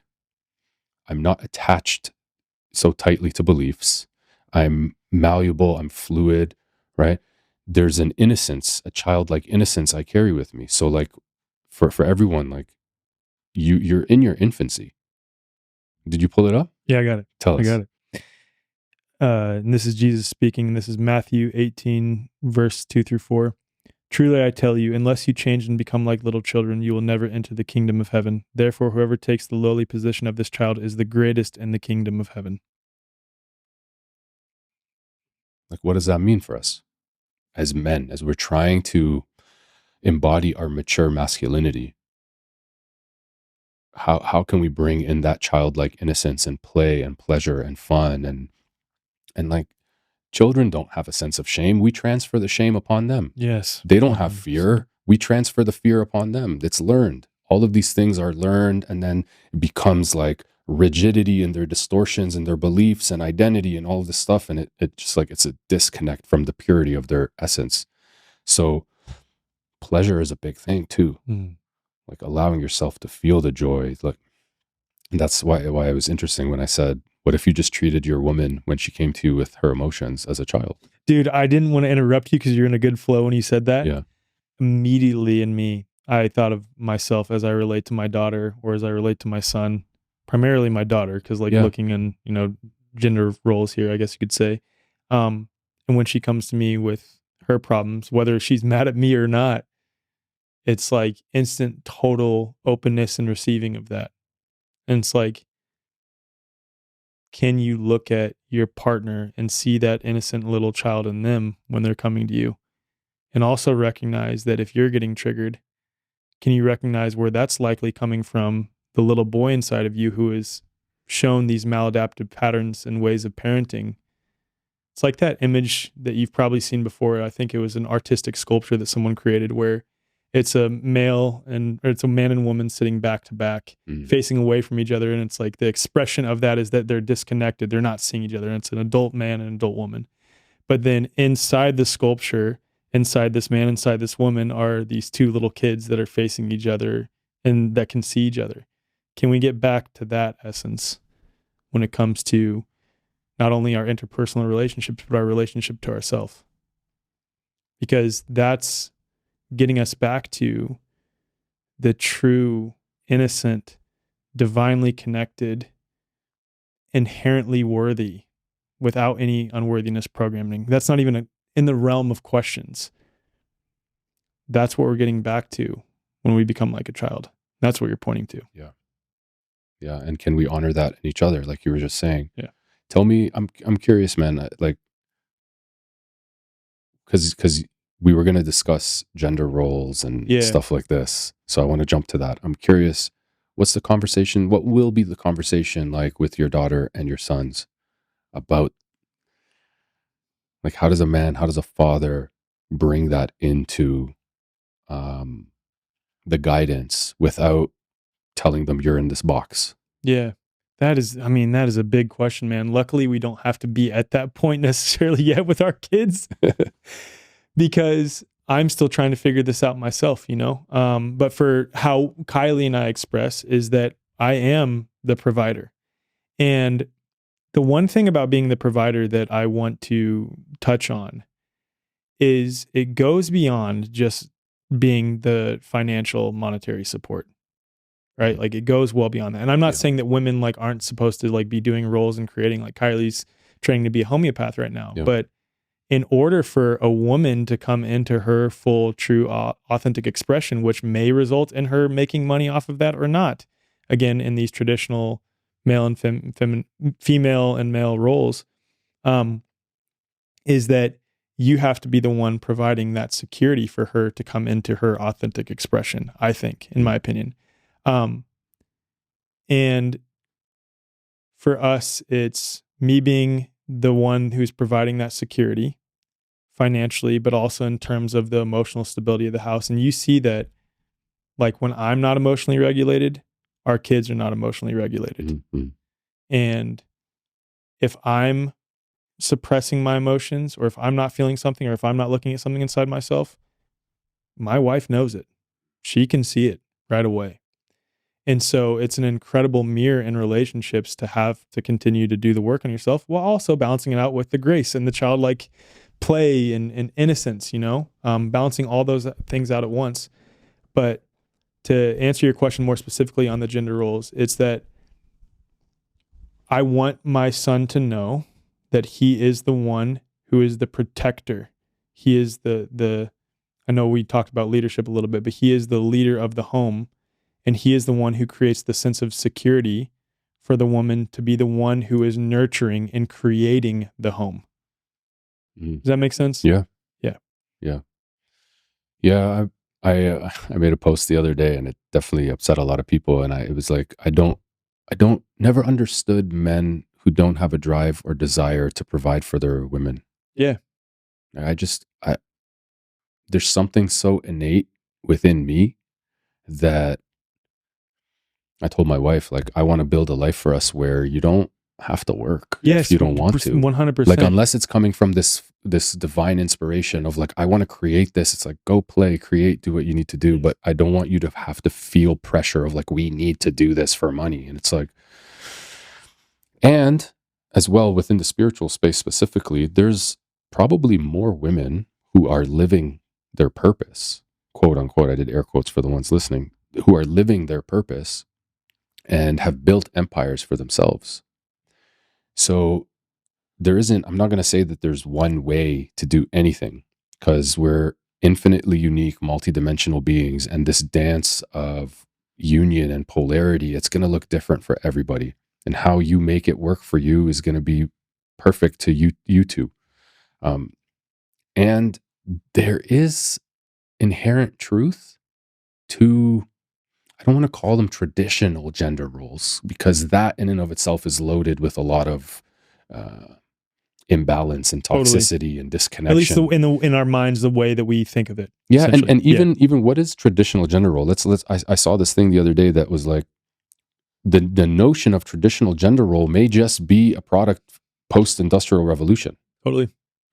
Whereas the roles within the home, once upon a time, where both people were working, Yeah. If you were a blacksmith and she's helping you out and this, and like, where is this notion of traditional gender role really from?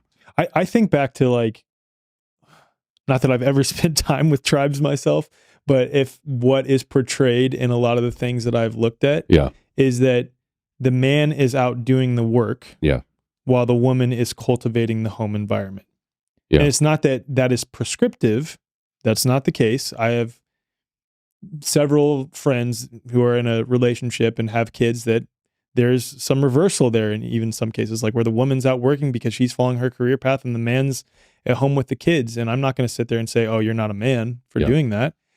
But I think if we look across civilizations over the course of history, overwhelmingly, it was the man was out doing the work while the woman is creating the home environment. Mhm. But there is a communal aspect to that. Like that is the biggest piece too, Mhm.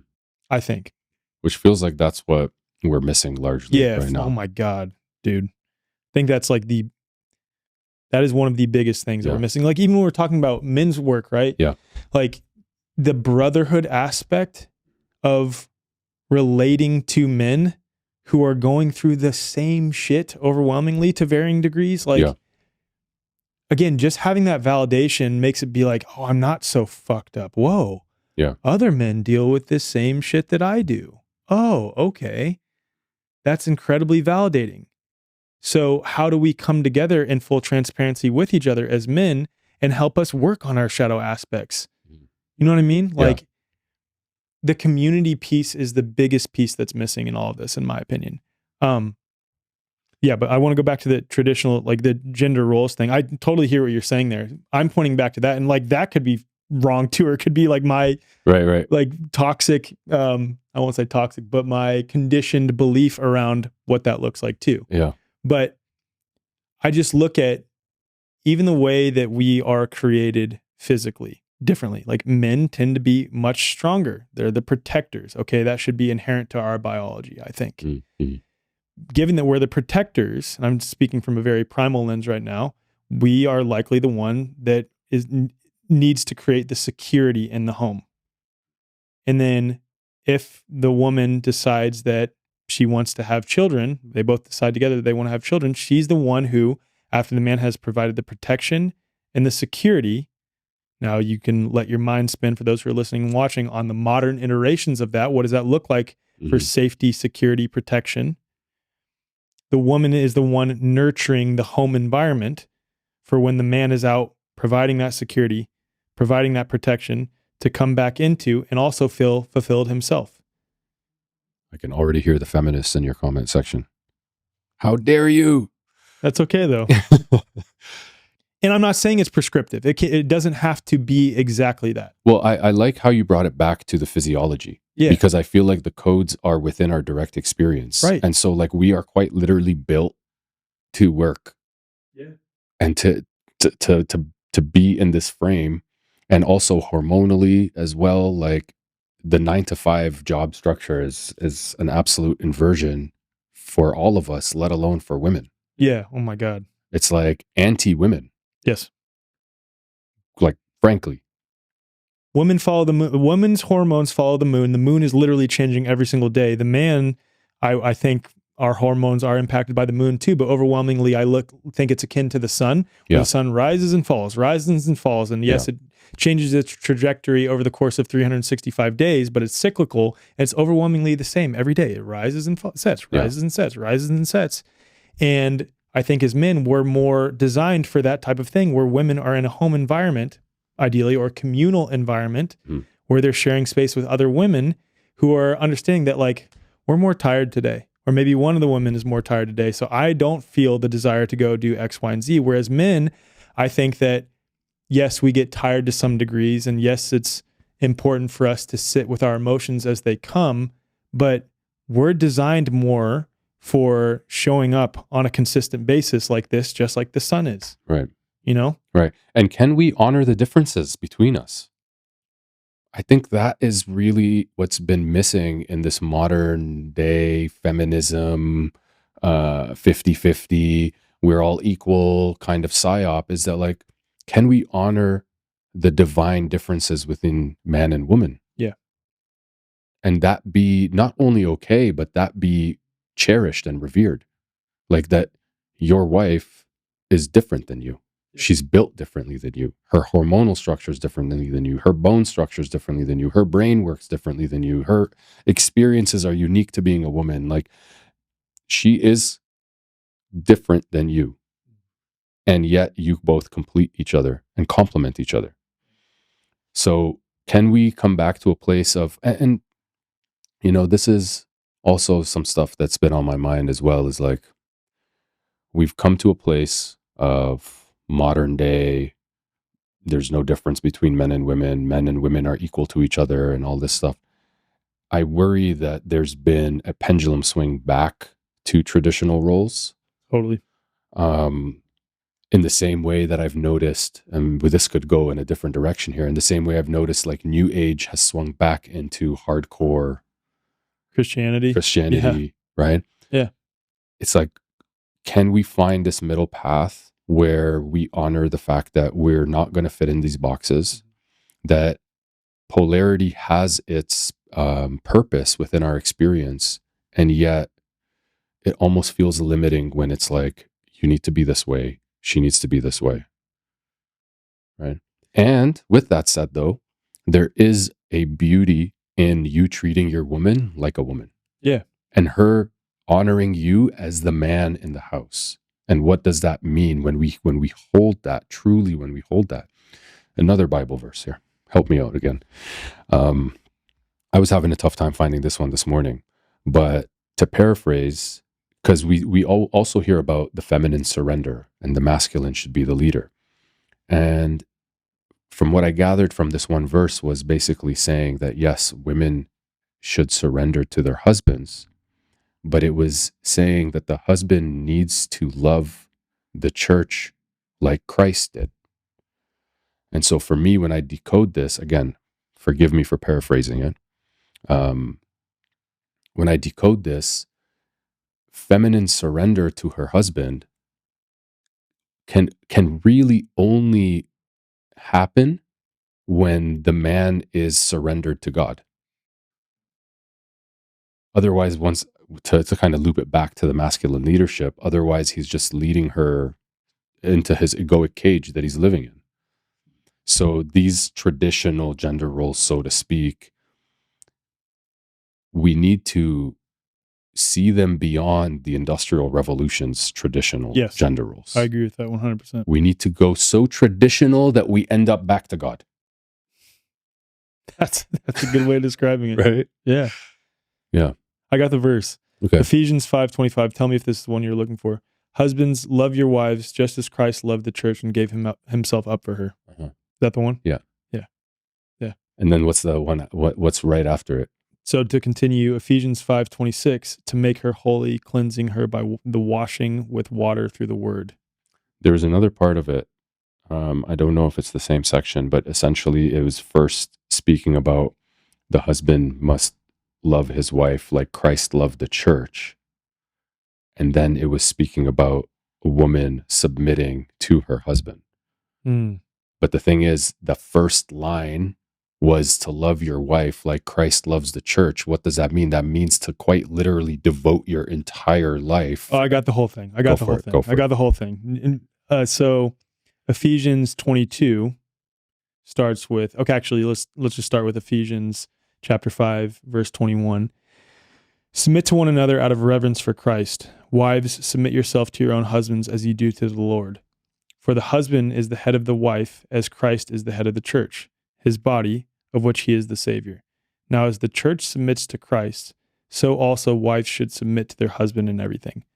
Husbands, love your wives, just as Christ loved the church and gave himself up for her, to make her holy, cleansing her by the washing with the water through the word, and to present her to himself as radiant church, without stain or wrinkle or any other blemish, but holy and blameless. So we can't even talk about feminine surrender or a woman surrendering to her husband until we talk about, is he living in devotion to God as though Christ was to the church? Think of that code, for example. You can't even speak on woman's surrender until you bring God into the picture. on both sides. For her to be able to truly surrender, it is not to the man, it is to God working through that man. And for that to occur, he needs to be connected to God. So once again, there is no surrender to the man or the man leads. It's all God. Yeah. He is surrendering to God's will. She is surrendering to God working through that man, trusting in his level of devotion as though it is Christ to the church. I think that's the incredibly important distinction you're trying to get at there, right? Yeah. Is that it's not, if we're looking back to these traditional gender roles, it's not that now the pendulum is swung and women are supposed to just submit to their man. It's that they're supposed to submit to their man if the man is truly operating in accordance with God and an expression of God. Any man who discusses a woman's surrender without bringing God into the picture is likely coming from an egoic place. Yes. And any woman who discusses masculine leadership without discussing God in the picture is likely looking to be saved. If God is not in the picture, then this is just ego play and shadow play. And so also to add one other line, because, I wasn't raised Christian, I was raised Muslim. The Prophet Muhammad says, the best of you are those who are best to their wives. So think again what that means, like the importance of a man treating his wife in this way of reverence and sacredness and like seeing the divinity in her while also seeing the childlike innocence in her. And what does that mean to be best to your wife? That doesn't mean to appease her and to just lay down and let her walk all over you. And this literally means, and this is another triggering point to people, to quite literally lead her to God. I feel as though the woman helps lead a man to God within himself, and a man helps lead her to God in this realm, in the external. Right? So we're constantly mirroring this back and forth to each other, where like she is connected intuitively, she is connected to the unseen. So she's able to reflect back to you where you're still outside seeking for God. Similarly for you, you're able to, when you're talking about providing her safety and provision and security, you're anchoring in that level of divinity and that connection and protection into the physical world. Yeah. That you're leading her back to God in that sense. There's some criteria I feel that needs to be satisfied before we can even begin to talk about a woman's surrender and softening and all this, because the world has given her infinite reasons to harden and to be protected and defensive and like to not open fully to this world. Of course, look at the world we live in. And I think as men, we have a duty and responsibility to create that safety within ourselves to ultimately provide the space for her to open and soften and release the guard and put down the armor and to, yeah. So beautifully said, man. Yeah. Such important context. Yeah. What's up, you guys? I'm here with Matt Maruka, the founder of Raw Optics, to talk about something that I would say the overwhelming majority of people in the holistic health community totally overlook: light and circadian rhythm health. All of our cells contain these organelles called mitochondria. The powerhouse of the cell, they make energy, they convert food into useful chemical energy. And it turns out mitochondria are largely controlled by our circadian rhythm. Our mitochondria are more active during the day under the influence of sunlight. When the sun goes away, our mitochondria have the opportunity to rest, repair, and regenerate when we're not being active.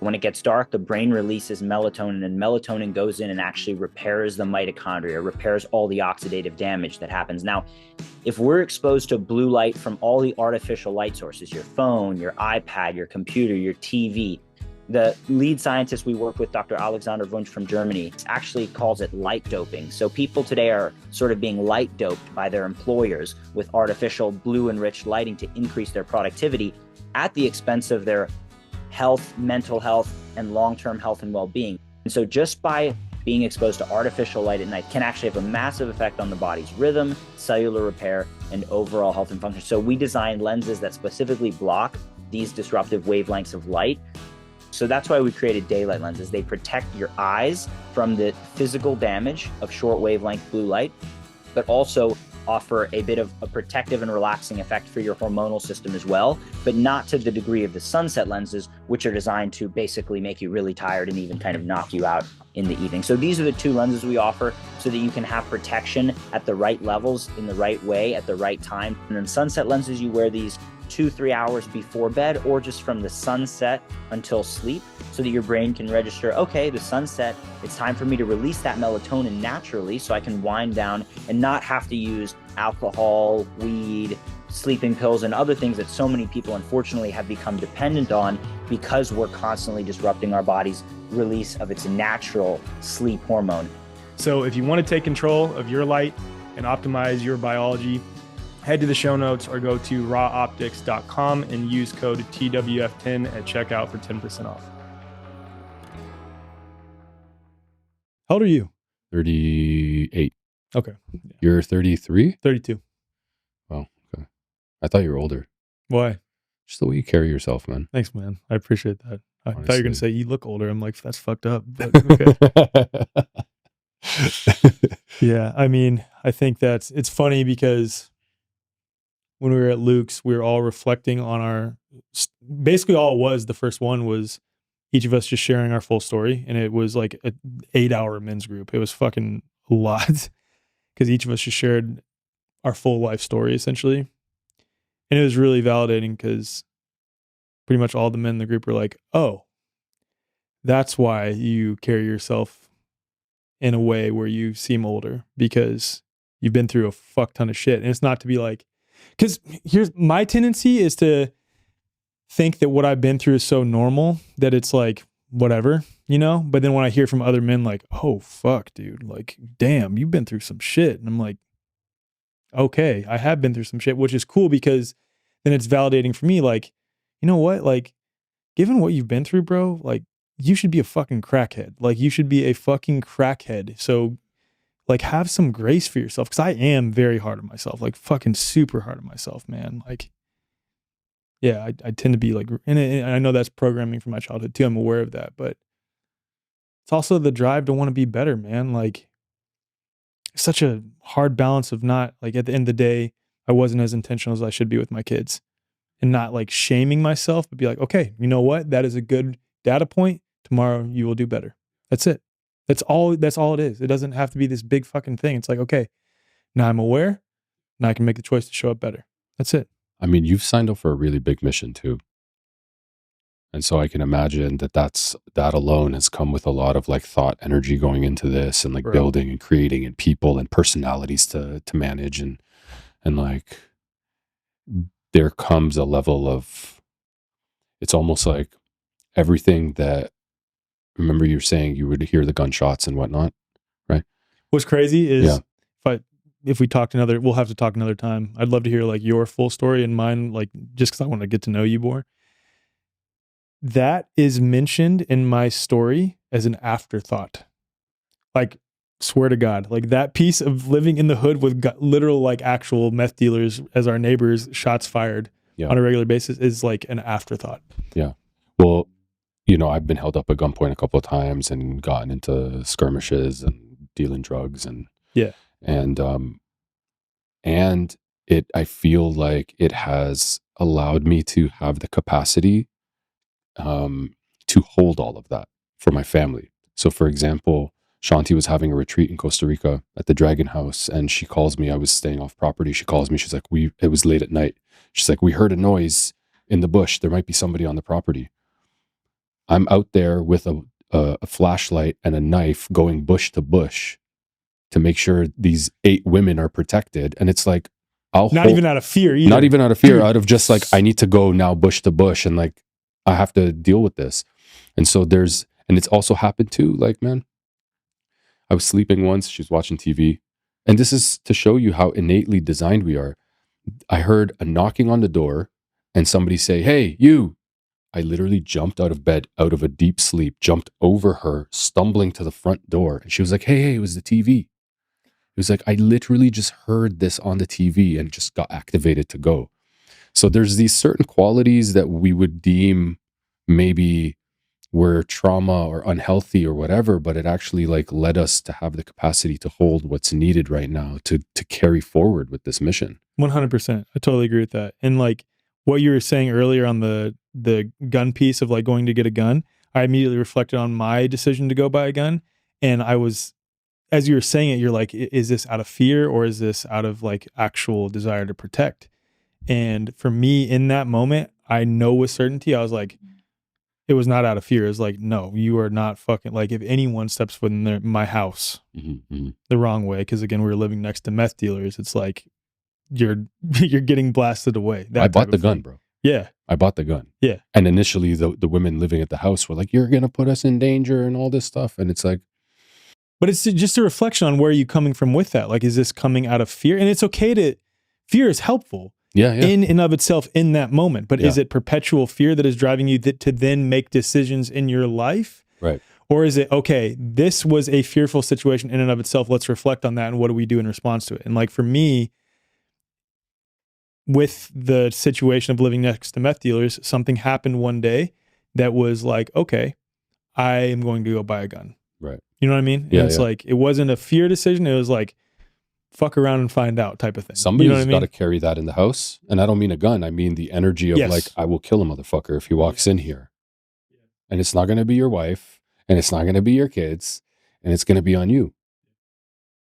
Like quite literally, I have to hold this. Who else is going to hold this? Yeah. And I think like the healthy expression of that in a new way of being a man is knowing when to bring that out. And going back to what you said at the very beginning is that like, are you displaying aggression as a means to not address the fear that you are experiencing inside? Or have you worked through a lot of that fear over the course of your life? And are you displaying that aggression in response to an actual immediate threat? Right. I'll give you an example too. My wife wanted to buy something on Facebook Marketplace. And I've grown up in a way where like, you don't tell people where you live. You don't, right? And she gave the person our home address and it was like 9 p.m. And I was like, yo, you're compromised. Like you're a liability at this point. You know, and I reacted to her because I was afraid. Yeah. And so I projected this like anger on her for putting us in a situation and all this stuff. And it was like, okay, you're not wrong. She shouldn't be giving out the home address like that and like inviting people over at 10 p.m. And now because you're afraid, you're taking that out on her. Which makes her afraid. Which makes her now, she's like, oh my God, what did I do? I shouldn't have done that. And like, he's right. And it's like, now you just freak the fuck out of your woman because you're afraid and you put that on her. So it's a dance, man. It's a dance. Being a man ain't easy. No, it's not. Being a man ain't easy. No, especially if you're like wanting to actually show up as a man like that. That calling is not a joke, not to be taken lightly. And at the same time, you have to make it light and fun. Otherwise it will overwhelm you. It'll crush you, man. You know what I mean? Yeah. I think that the next topic I want to get into, I feel like we've sufficiently covered a lot of aspects of like what it means to be a man. And again, there is no prescriptive, like there's not going to be an 8-step solution on like, hey, here's how to be an embodied man. You're going to have to sit and listen to this conversation and take some threads from it and apply it to your life. And maybe you might come to the conclusion that, you know what, I disagree with them on that one point. Great. Like you're trying to figure this out for yourself right now. Right. All we know, and I think most people listening, watching this can agree on, is that the way that society, modern society, has portrayed what it means to be a man on all sides of the spectrum are overwhelmingly not conducive to healthy relationships and just healthy embodiment of who and what we truly are. So, with that being said, the next piece that I want to get into, because the overwhelming majority of my audience is women, and I hope the women listening to this send this episode to their spouses, their boyfriends, whatever, the men in their life, is how women can better relate to men. It's a big question. But what are some like common things that you see? So we'll take it back to within. The foundational, once again, the foundational thing is the same for men and women, which is God. And what I've noticed is that a lot of women, or let's just say the source of, interesting word there, the source of unhappiness within unions for women is when they make their man the source of their happiness. And so it becomes this extractive dance of, I need him to be more awake. I need him to be more in tune with his emotions. I need him to be X, Y, and Z in order for me to feel fulfilled, in order for me to be happy, in order for me to be more feminine, in order for me to respect him more, in order for me, I need him to be. And it's like, you've just literally fallen into the whole patriarchal externalization of God, making your man the creator of your reality. You've given all your power away to this man needing to be X, Y, and Z for you to be in a certain state of coherence. And so at the very foundation, I would tell the sisters is that, what is your relationship like with God? Forget this man. What is your relationship like with God? Are you taking responsibility for where you are not feeling whole and peace within yourself? Is this man now the creator of your reality? That would be the first really important piece. Without that anchor point, because think of it like this, like a union, man, woman, right? Without the anchor point to complete the Trinity, man, woman, and God, it's just this straight line and they're pulling from each other as the source. Whereas when God is the anchor point, now we are both pulling from source and pouring into this union, pulling from source, pouring into this union. So again, the foundational thing for both man and woman is the relationship with God and self. Mm-hmm. The next thing too, in terms of now relating with men, so we go from the internal to the external, is that men receive women in their hearts. A man receives you in his heart. And so when you speak words of criticism, when you speak words of disappointment, when you speak words of he's not enough, he's receiving that in his heart. It's very hurtful for a man. But forget him. Sister, you are so powerful as a creator that your thoughts, your feelings, and the words you speak to your man are shaping your reality. So if you are consistently telling yourself this narrative of he's not enough of what I need, this is your experience of him. This is what your experience will be of him. There's a line that said, a foolish woman treats her man like a servant and becomes the servant's wife, whereas a wise woman treats her man like a king and becomes the queen. And so you, as a powerful creator, how are you treating your man? If you are not respecting your man from the very fact that he's your man, what does that mean about you? If your man being your man is not enough to evoke the highest level of respect from you, what does that say about you? You go to work and respect your boss, you respect other people, but you're not showing this same level of respect, and even more so to your partner, the one who's co-creating life with you. So how are you speaking over your man? How are you thinking about him? What are the stories you're telling yourself about him? And then we move to communication. Again, this is all about mastery and about realizing our power in the words we speak specifically. When you speak to your man, when you speak your pain from a place of complaint, it has almost the opposite effect of what you want. Here's a secret for the sisters. Men are quite literally designed by God to be of service. We are built to do and to want to do a good job. We are built to serve our women. As I start off saying, find me a man who created a castle to live in it by himself. Right. So knowing this, your man is built to serve you. How are you speaking your pain to him? Is it from a place of complaint or is it from a place of desire? Because I guarantee you, when you start to speak to your man from a place of desire, instantly it's going to evoke this innate coding within him of like, I want to do that. So for example, and we've been practicing this in my marriage, my wife will come to me and say, you're always on your phone. Like, you need to get off your phone. So she's communicating, she has a desire, an underlying desire, but she's communicating it as a complaint. Whereas if she came and said, babe, I would love to have some more time with you right now. Like, I feel like I desire to connect with you right now. Right away, I'm like throwing everything aside and being like, yeah, I want to, let's do it. I have this pull within me to fulfill her desires. Mm-hmm. Right.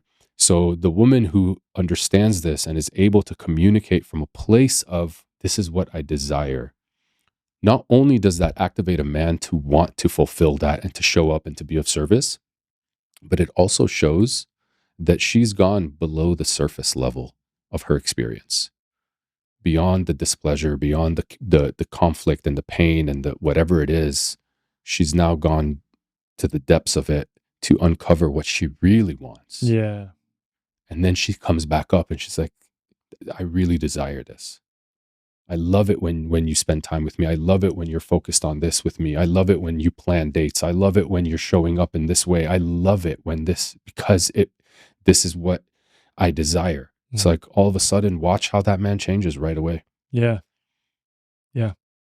And at the same time, if women are doing that in a relationship, it's still on the man to not like take that on, and like you still need to be emotionally regulated. If your woman is saying you're on your phone all the time, like why is that triggering you if it is triggering you? And that's another thing too to add to for the sisters is you can't protect your man from his own unworthiness. Yeah. I'm not saying to speak to him from a place of desire and not pain in order to protect him. It's not about him. It's for you. It's for you. It's for you, because it invites you to retrieve what you really are wanting to communicate and express beyond just the surface level doggy paddling on the surface of you don't do this, you don't do that. Like retrieve it, like understand yourself, offer yourself the level of understanding that you seek from him.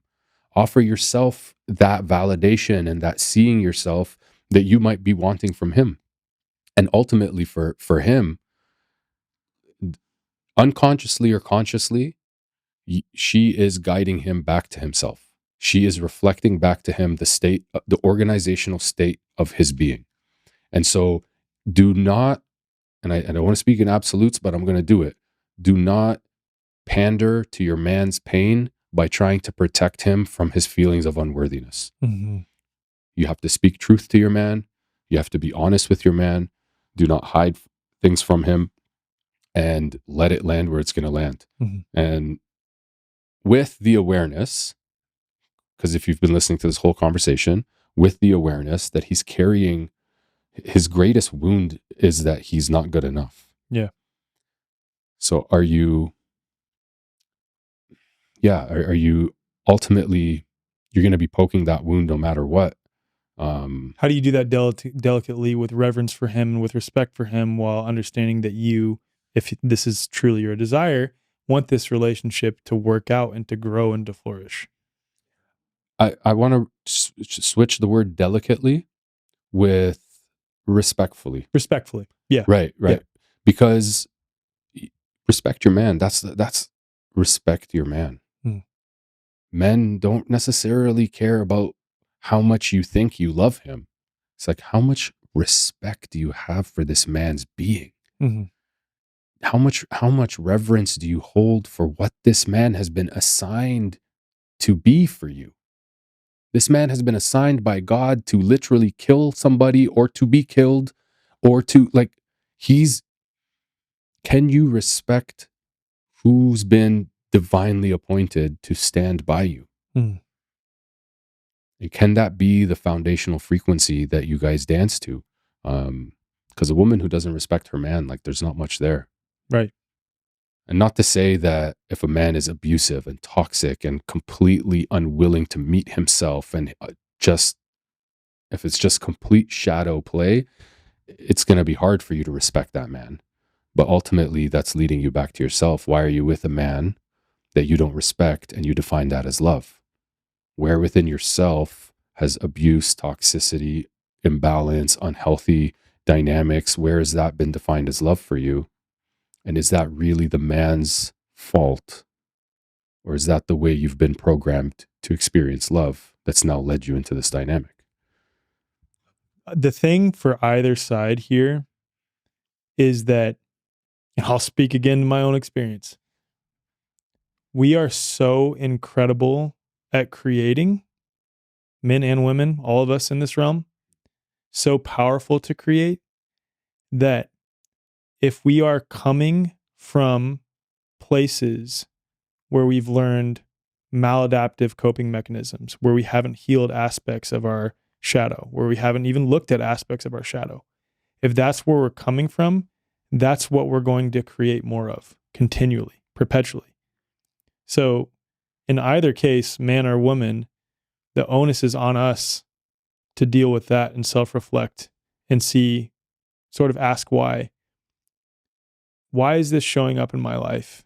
And what does that mean about what's inside of me that I need to deal with? That's what it comes back to. It's a house of mirrors, and there's nobody holding up more of a sacred mirror than your partner. Quite literally, at a soul level, you guys have agreed to have this covenant where your wife will hold up the most sacred mirror to your face, and you for her. Yeah. And that's now, when we know this, when we feel this deeply, can we honor that with the way we move through life? Right? Can we honor that? Can we take accountability and responsibility for what we're pouring into the union, for what we're bringing into the union, good, bad, ugly, all of it? And see the innocence in each other, man. See the children in each other that are just like seeking for love and wanting to be adored and accepted and valued, and just love each other, connect with God, love yourselves, love each other, and remove the burden off of each other that the other needs to be your creator. Man, this has been a very beautiful conversation, and